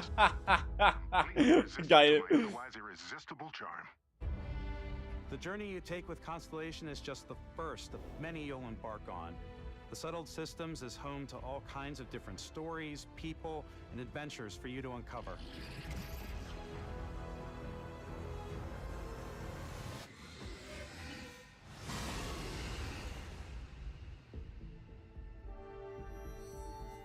The United Colonies is where you'll find New Atlantis, the first major human settlement in space. The people who live here. Jetzt frage ich mich aber, ob man auch die Erde besuchen kann. And the legacy of humanity. They consider themselves the true children of Earth. You ever think of joining up with the Vanguard? Help the United Colonies, even get your UC citizenship? New Atlantis isn't the only city within the United Colonies. The city of Cydonia on Mars to this day serves as the largest mining facility for the United Colonies.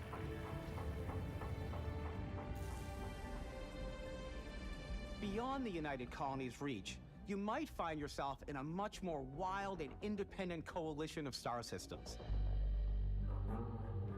This is Freestar Collective Space. The capital of the Freestar Collective is Aquila City. The Stone Root Inn is in Die haben sich echt viel Mühe gegeben, ne? Was Starfield angeht. Sieht halt alles richtig großartig aus. Aber erstmal abwarten, ob das dann auch großartig wird. Neon started out as a fishing platform, but is now known throughout the settled systems as a pleasure city, where almost anything goes. If you've got morality issues, kann ich in der Stadt auch ein Spiel im Spiel spielen? Ryujin is hiring the best and brightest of today for our future tomorrow. Everyone has been chewed up and ground up by Neon. Try not to get yourself killed, all right?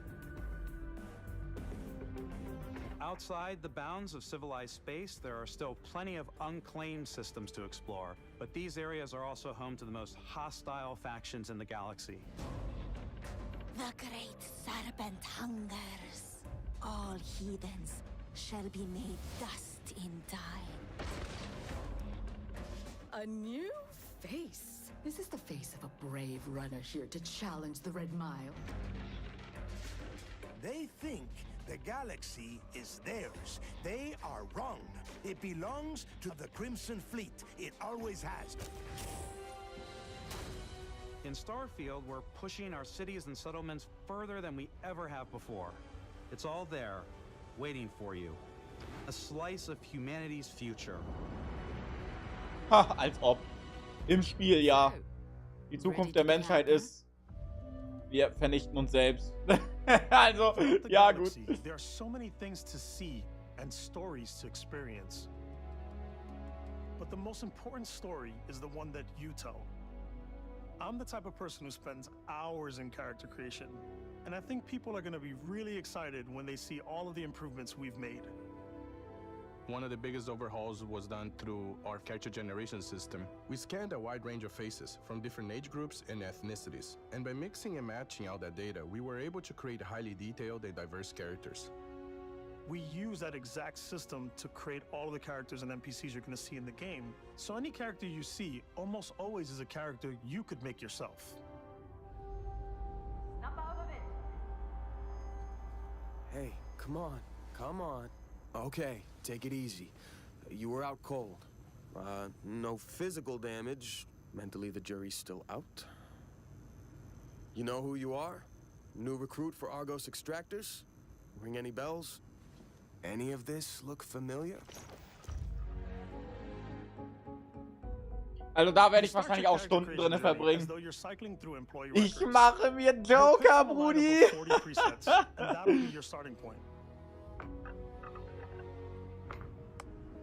Your journey from there can be as detailed or as quick as you want it to be. This new system has more to offer than ever before. It's also the simplest character generation system we've ever had. We let the player get as close as possible to make whatever they want. With the various facial morphs you can blend together, the dermesthetic and makeup, blemishes, scars, piercings, teeth settings. It's a lot, but I think it's the most fun to use. Er sah gerade so aus im Spiel, als hätte er eine Runde zu viel gekämpft, Alter.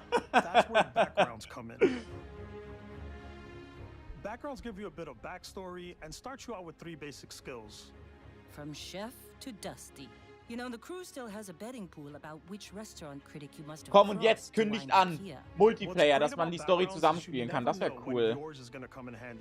You could be in the middle of a fancy restaurant, talking to some guy, and suddenly you learn he needs a beast hunter to help track down a monster. Fine. I probably should stick to professionals anyway, given what happened the last time.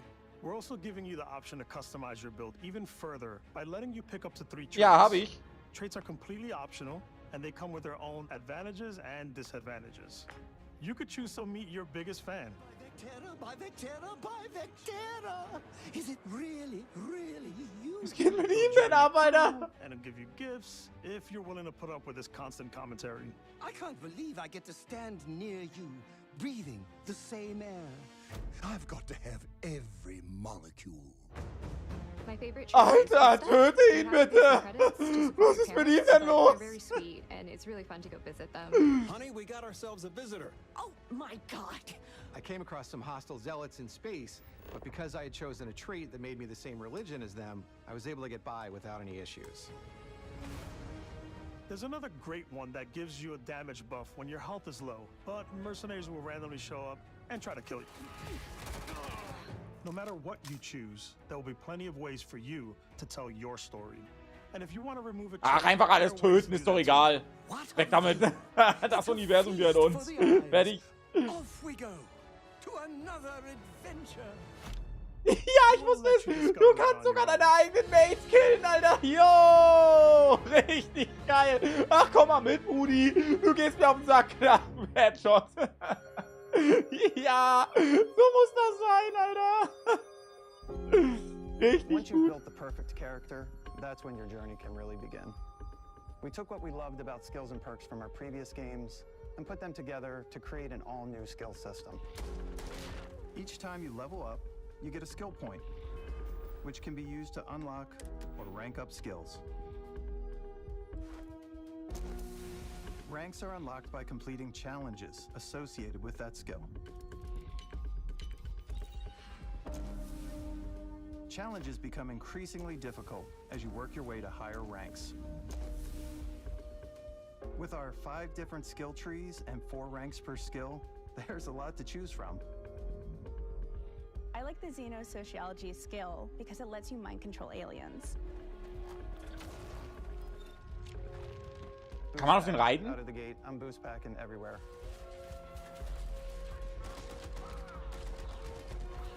I like maxing out my physical tree so I can get neuro strikes and just punch my way through combat. Voll in die Fresse, Brudi. Ja! That one's a lot of fun. Invest in the skills that suit your playstyle. I'm very much a stealth player. Mach das, Bro, mach das mir nicht, weil Mass Effect wesentlich schlechter ist. Ich habe Mass Effect auch gespielt, also ich sehe da halt wenig Klon. Tut mir leid.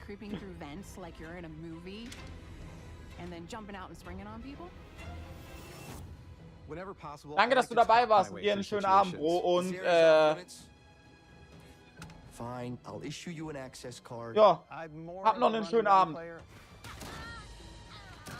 I like doing the death from above thing where I boost pack over guys and I throw landmines at them.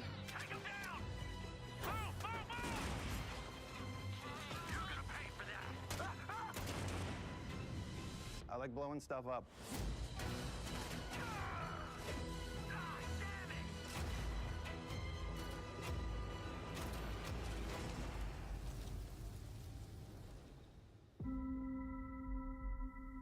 Das sieht schon cool aus. Das Spiel sieht schon nice aus.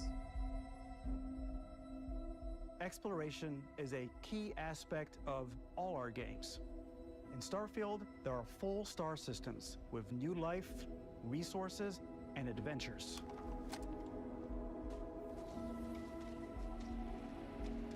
Our team worked hard to strike a balance between fun and realism. We studied data from NASA and a multitude of other sources to help us make the world feel believable. From the way we approached planetary atmospheres to the way we placed biomes based on the planet's distance from the sun. Once we had created a grounded world, we could start looking at all the things that make that world fun.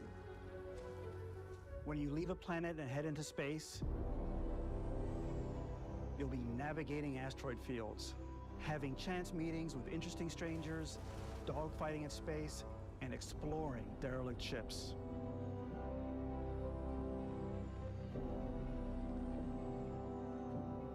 It's all out there. Ultimately, it's about rewarding your curiosity, because whether it's on the surface of a planet, the alleys of a city, or the vastness of space, you never know what you'll find.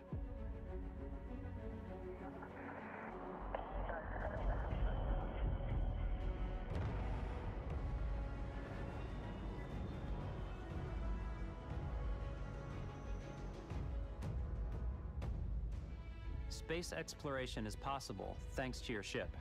Your ship is almost like having jetzt erfahren wir ein bisschen mehr über das Schiff. Sehr, sehr interessant. All your own. I think you'll be blown away by the amount of stuff you can do. You can buy a ship. I'm sure you can find something you like. Customize and upgrade that ship. And hire a crew to keep it up and running. And it all starts in spaceports. Every spaceport has a ship technician where you can purchase, sell, and modify ships. Anything I can help you with? Maybe you start off with a speedy fighter that's perfect for bounty hunting. Then you might round out your ship roster with a hulking space freighter to run cargo missions, or even do a little smuggling. For now, though, we're going to take our starting ship, the Frontier, and make some changes. You can customize and upgrade everything you see here, and you have two ways to do that. You can quickly upgrade individual systems like your weapons or shields, or you can deep dive and enter the shipbuilder mode. Here you can change anything, from the systems to the look and layout. Adding a new habitat module can give you more room for crew. Adding cowling can change your ship's overall silhouette. An improved grav drive allows for longer distance space jumps. You can even fully customize your paint job to get the exact look you want. The parts you choose to build with don't just affect your ship's stats. They'll also affect what you can do inside your ship. You can have modules for crafting, or for storing and displaying your weapons. Das ist cool. Starfield's in-game ship manufacturers bring their own look and feel to every piece of your ship. From living quarters to cargo holds, mess halls, and control rooms.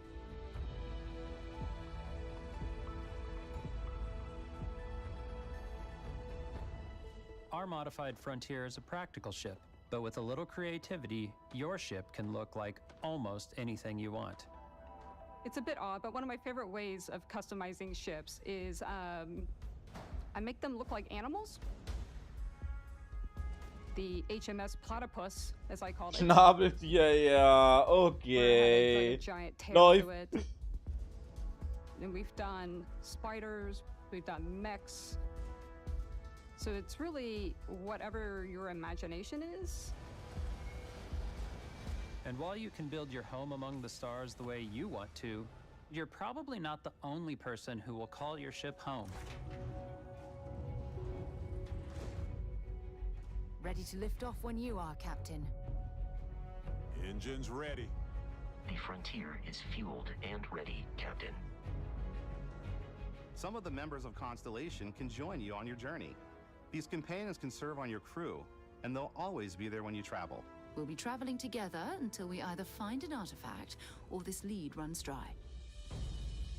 Each companion comes with their own valuable skills for your ships and outposts, as well as unique quest lines. Ja, das war klar, dass die eigene Quest rein haben. Logisch. I don't know that I've ever really loved anyone except you. And if you're looking for a little extra help on your ship, you can always hire additional crew at spaceports. Got any room on your ship for someone like me? You'll also meet potential crew members out in the world. Still think there might be a spot for me on your ship? I gotta get off this rock.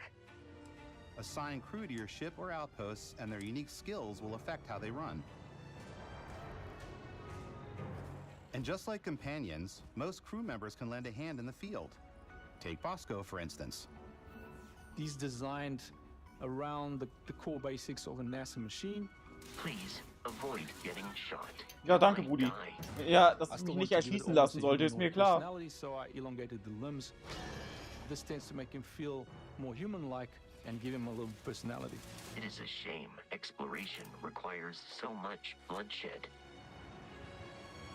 Using the shipbuilding tools and crew selection features in Starfield, you'll be able to build and captain the ship of your dreams. And now, let's take to the sky.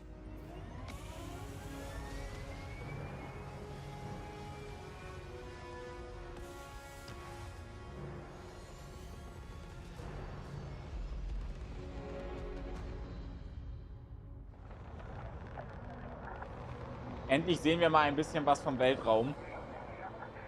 We're putting you in the cockpit of your very own spaceship and telling you that you can do pretty much anything. And that is really cool for us as developers. Spaceflight should be exciting and dangerous, and you should feel like you're in complete control every step of the way. We've extended that sense of control to ship combat. It's not about just hitting your triggers to fire your weapons. It's a complex dance between your piloting skills and our power allocation system. Boosting power to your engines will make your ship faster. Ah, das ist cool. Selbst darauf muss man Will achten. shorten the amount of time it takes before you can make a jump.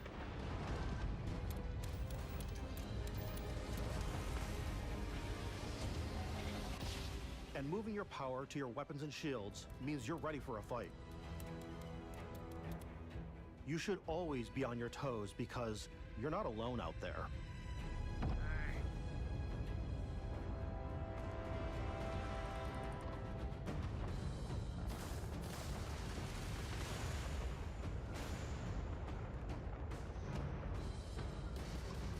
Unlocking the targeting control system skill will allow you to zero in on specific subsystems of the ship you target.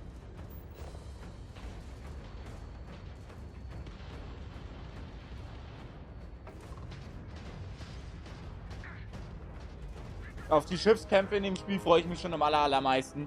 Das wird richtig geil. You can loot the remains from your cockpit. You can always turn any ship that engages you into scrap.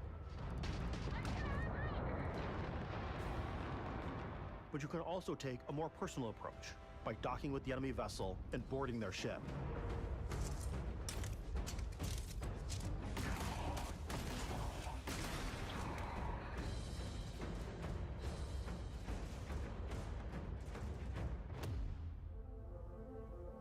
Once you've taken control of an enemy ship, it's yours.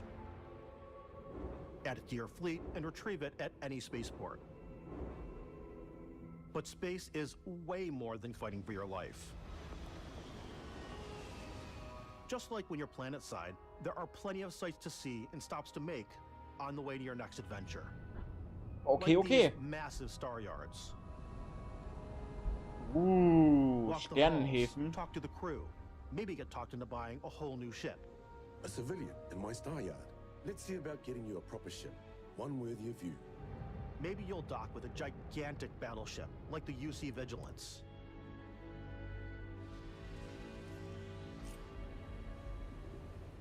Or rub elbows with the galaxy's wealthy elite on a cruise ship fit for the stars. There are plenty of personal encounters to be had as well. You can hail any ship you come across to trade, swap info, or maybe even commit an act of piracy. Let's do this. When I'm playing, I generally go crazy. I definitely go like the more piracy routes. I want to take over ships. I'm going to board ships. I'm like, this is now mine. I steal all the sandwiches and put them in my cargo hold that I have specifically for sandwiches. I don't want to play the hero, but I want to go out and just start taking things from people as quickly as possible. Some strangers might be looking for a little human connection in the darkness of space.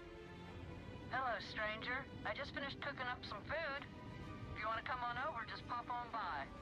Some of the best moments are the ones you discover on your own. The thing I love most about Starfield is that it is a Bethesda game through and through. It's really about going to strange new places, meeting interesting people, and getting sidetracked on zany adventures. Then realizing 2 hours later that you're involved in a completely new story. You're human. We thought we were Yeah. the only ones Eh? to leave Earth. That DNA is so present here. It's in our random encounters, it's in our handcrafted quests, and it feels so cool to play it and just make your own path in this universe. There are over 1,000 planets out there, just waiting for you to visit. We want you to feel like explorers, breaking ground on new planets, exploring every inch of a mostly untouched galaxy. We want you to feel hopeful. We want you to feel this sense of awe and wonder, and sometimes a little fear. We're giving you a massive playground and a ton of toys, and just setting you free.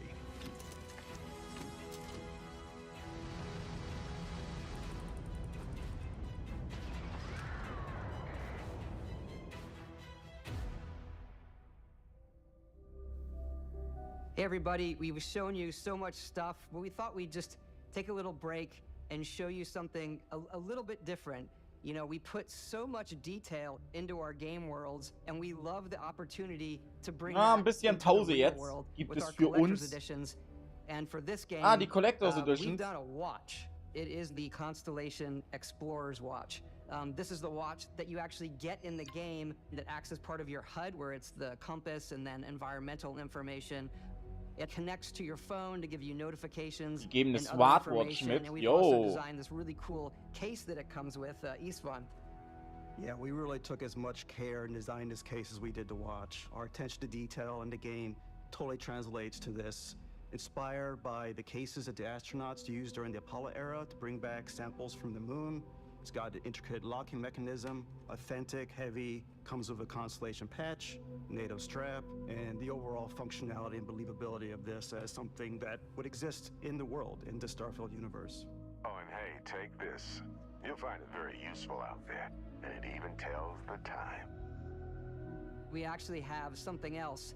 Now that we're part of Xbox, we get to work with the amazing people on the Xbox hardware team, and together we have created this custom limited edition Starfield controller. It's awesome. It is now, you know, our favorite controller. Ja, es ist wieder kein Elite 2 Controller, also useless. Sieht zwar cool aus, aber das war's dann auch. We've created the first ever custom headset with Xbox, and this is a perfect pairing with that controller. Ich bin nur an der Collector's Edition interessiert, tatsächlich. Alleine wegen der Uhr.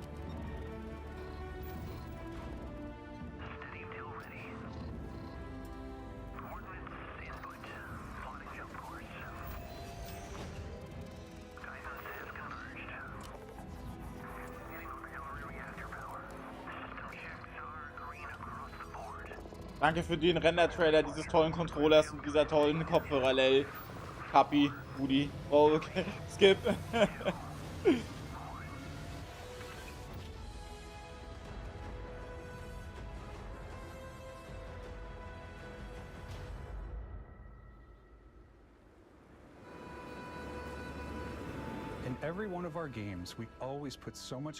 Ja, deswegen waren von in den Skyrim noch alles so verbuggt, dass es schon lächerlich ist. Da steckt so viel Liebe drin. Aber das lag ja eher an der Engine als am Spiel selbst. So why go this big with Starfield? Because we want to give you freedom on a galactic level. The freedom to experience both the exciting planets and the quiet ones. Scanning a planet before you land is a great way to get a sneak peek at the available resources you can use for crafting, building, and customizing. I think what's cool about this whole system that we generate the planet itself as a procedural content, but the handcrafted content itself comes as the player explores. Ah, interessant. Die Planeten sind prozedural generiert, wie bei dem Spiel von Hello Games, No Man's Sky, aber die handgemachten Sachen kommen dann einfach. Das ist cool. Interesting locations for the player to explore, creatures to encounter, ore and plants to pick up. It allows us to add that touch of environmental storytelling that Bethesda is known for. Aggressive creatures have been disrupting our experiments. Their habitat isn't far from here.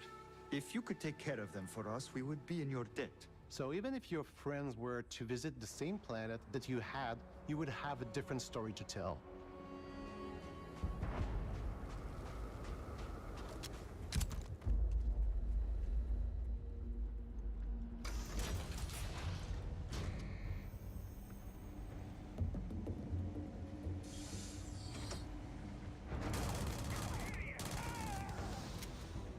Ja, Rudi, das war's dann für dich. Und er ist in die Luft geflogen, lol. So muss das.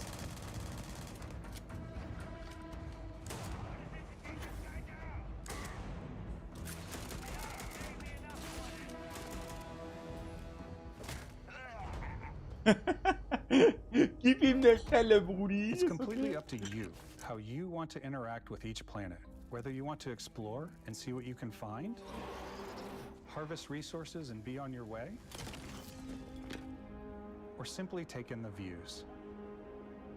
With the help of your scanner, you'll chart the uncharted and discover exotic wildlife. If you have the skills, you can even figure out that certain creatures and plants, you can build an outpost and produce resources from those plants and animals. You can get experience and rewards for fully surveying planets and fully surveying a whole system. When we were Das hier sieht concepting cool aus. these creatures, we really wanted to think of them as natural to the environment. We didn't want alien monsters. We wanted native wildlife. Something you've never seen before. When it comes to our exteriors, when the sun moves, all that light is calculated in real time through the atmosphere. Our biggest goal for lighting with Starfield was to make the game feel more filmic, to use lighting and color to really make it feel more cinematic. Haben sie gut hingekriegt. Die Belichtung sieht wirklich richtig, richtig geil aus.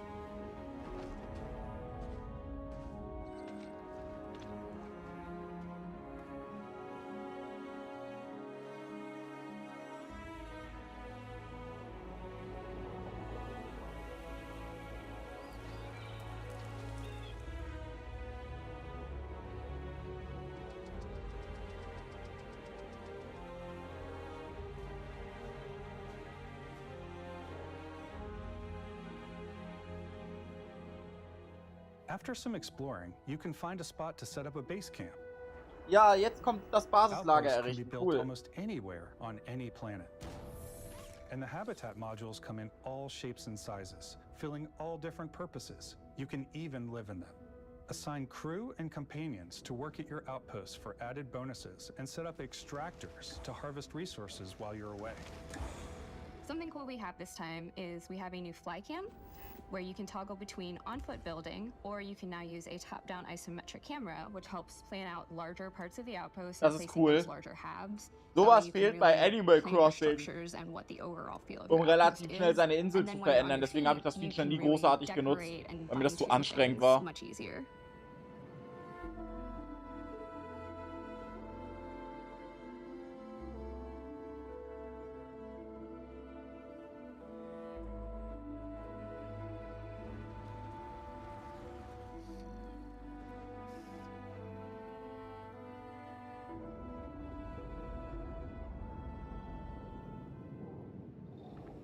Add crafting and research stations in your outposts to utilize any resources you find or already have.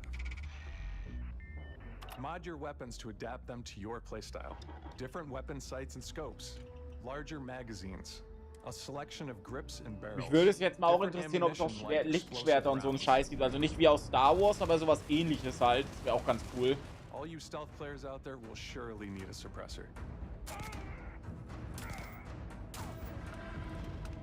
You can also choose to go hands-on with melee weapons. I think it's always a delicate balance between like what's realistic, what's sim, and what's Hollywood. And I think we sort of err on the side of like what's fun for the player. With Starfield, we've completely overhauled our combat. Ja, das sieht It's man, more dynamic, the dass ihr animations das are more Kampfsystem fluid. überarbeitet habt. It just feels great. We probably have more mods and more weapons in this game than I want to say any other game we've done before. There's a lot of variety. Upgraded gear is just one of the many factors to pay attention to when engaging in combat. You may need to switch things up based on your environment. Gravity is different for each planet, and boost packs are excellent for getting around. And for giving you an edge in combat. Sometimes you'll even feel like you're flying.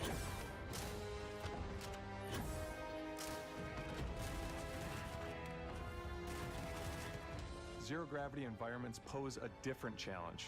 Firing a ballistic weapon in zero-G will actually push you backwards. Okay, das Energy ist geil. weapons, Da on muss the man other halt hand, offer a echt more drauf stable achten. shooting experience. We also have mag weapons. Man muss verschiedene Waffen These are high-powered dabei haben, electromagnetic induction um auf die ballistic verschiedenen arrays. Situationen zu reagieren. Each Das ist barrel cool. has its own target Schön, dass sie laser daran gedacht and can haben. dish out some serious damage.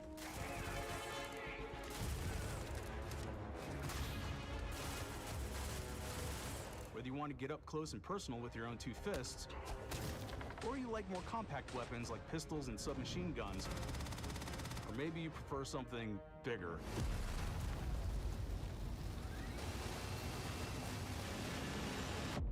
Starfield's got you covered.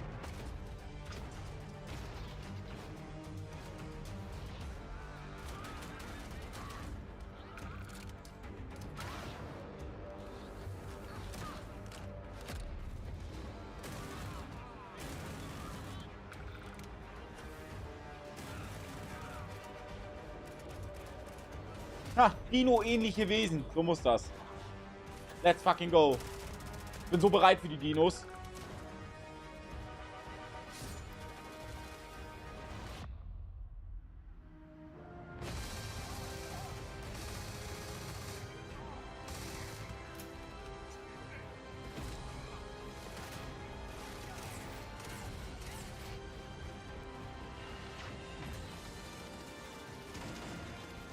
Das Spiel sieht schon sehr geil aus. Die Möglichkeiten, die man damit hat, sind halt echt richtig, richtig krass.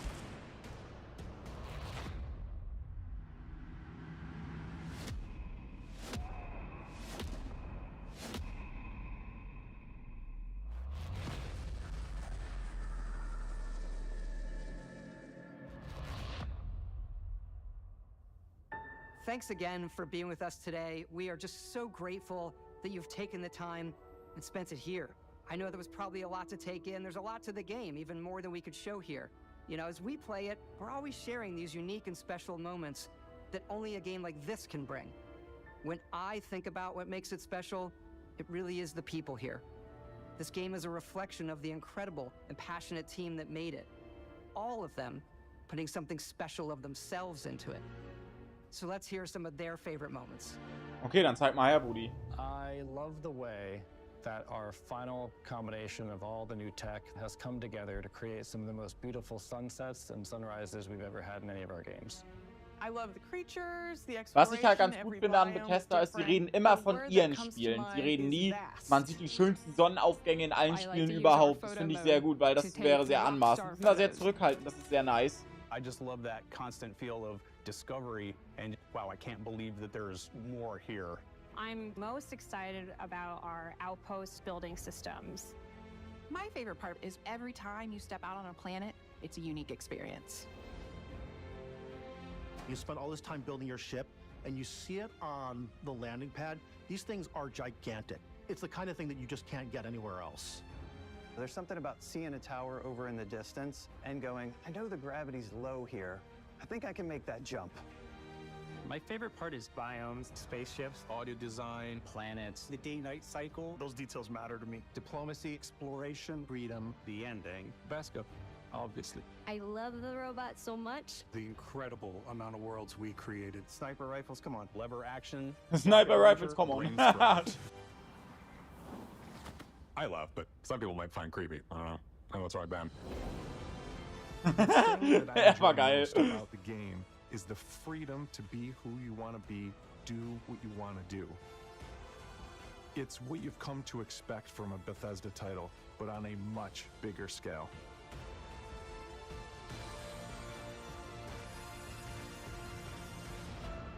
On behalf of all of us, we can't wait for you to play Starfield and make your own special moments.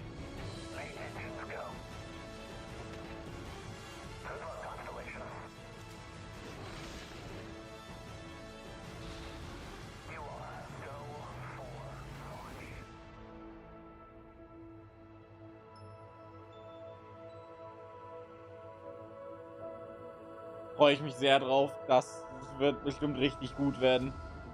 Starfield. Am 6.9.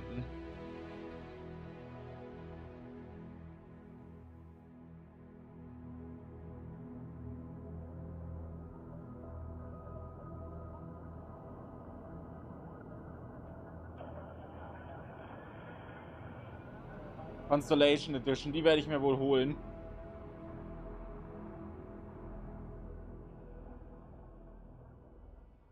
Das war cool.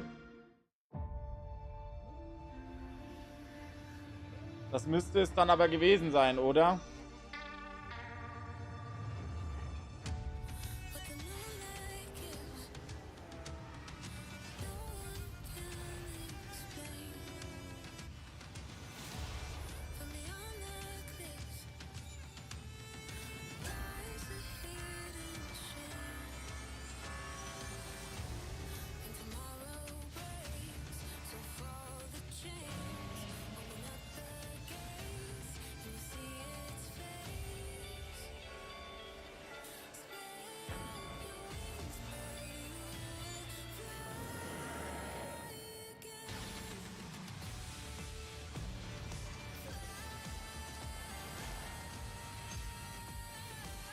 Aber vorbestellen geht halt leider noch nicht. Aber die Xbox Presi war geil. Besser als das Summer Game Fest. Morgen haben wir noch zusammen Ubisoft Forward vor uns. Das wird aber wie gesagt auf Twitch gestreamt. Das war trotzdem sehr gut. Sehr gute Präsentation.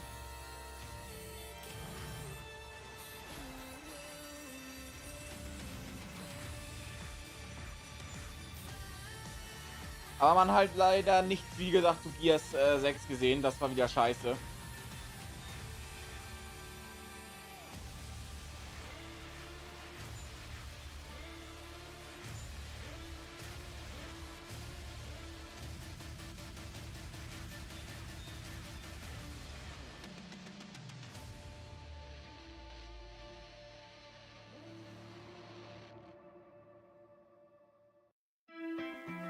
Ja, das war's, Leute. Das war schön. Chillig. Viel Geiles gesehen. Viel, auf was ich mich tatsächlich freue. Ich bedanke mich bei euch auf jeden Fall fürs Zuschauen. Und seid morgen dabei, wenn wir zusammen die Ubisoft Forward streamen. Aber der morgige Stream bei Twitch wird sehr, sehr viel kürzer werden. Und ja, das war's von mir. Ich bedanke mich bei euch, dass ihr zugeschaut habt und wir sehen uns dann hoffentlich morgen auf Twitch wieder oder wenn die nächste Direct oder was auch immer ansteht hier auf YouTube. Das war's und habt alle noch einen schönen Abend und bis dann.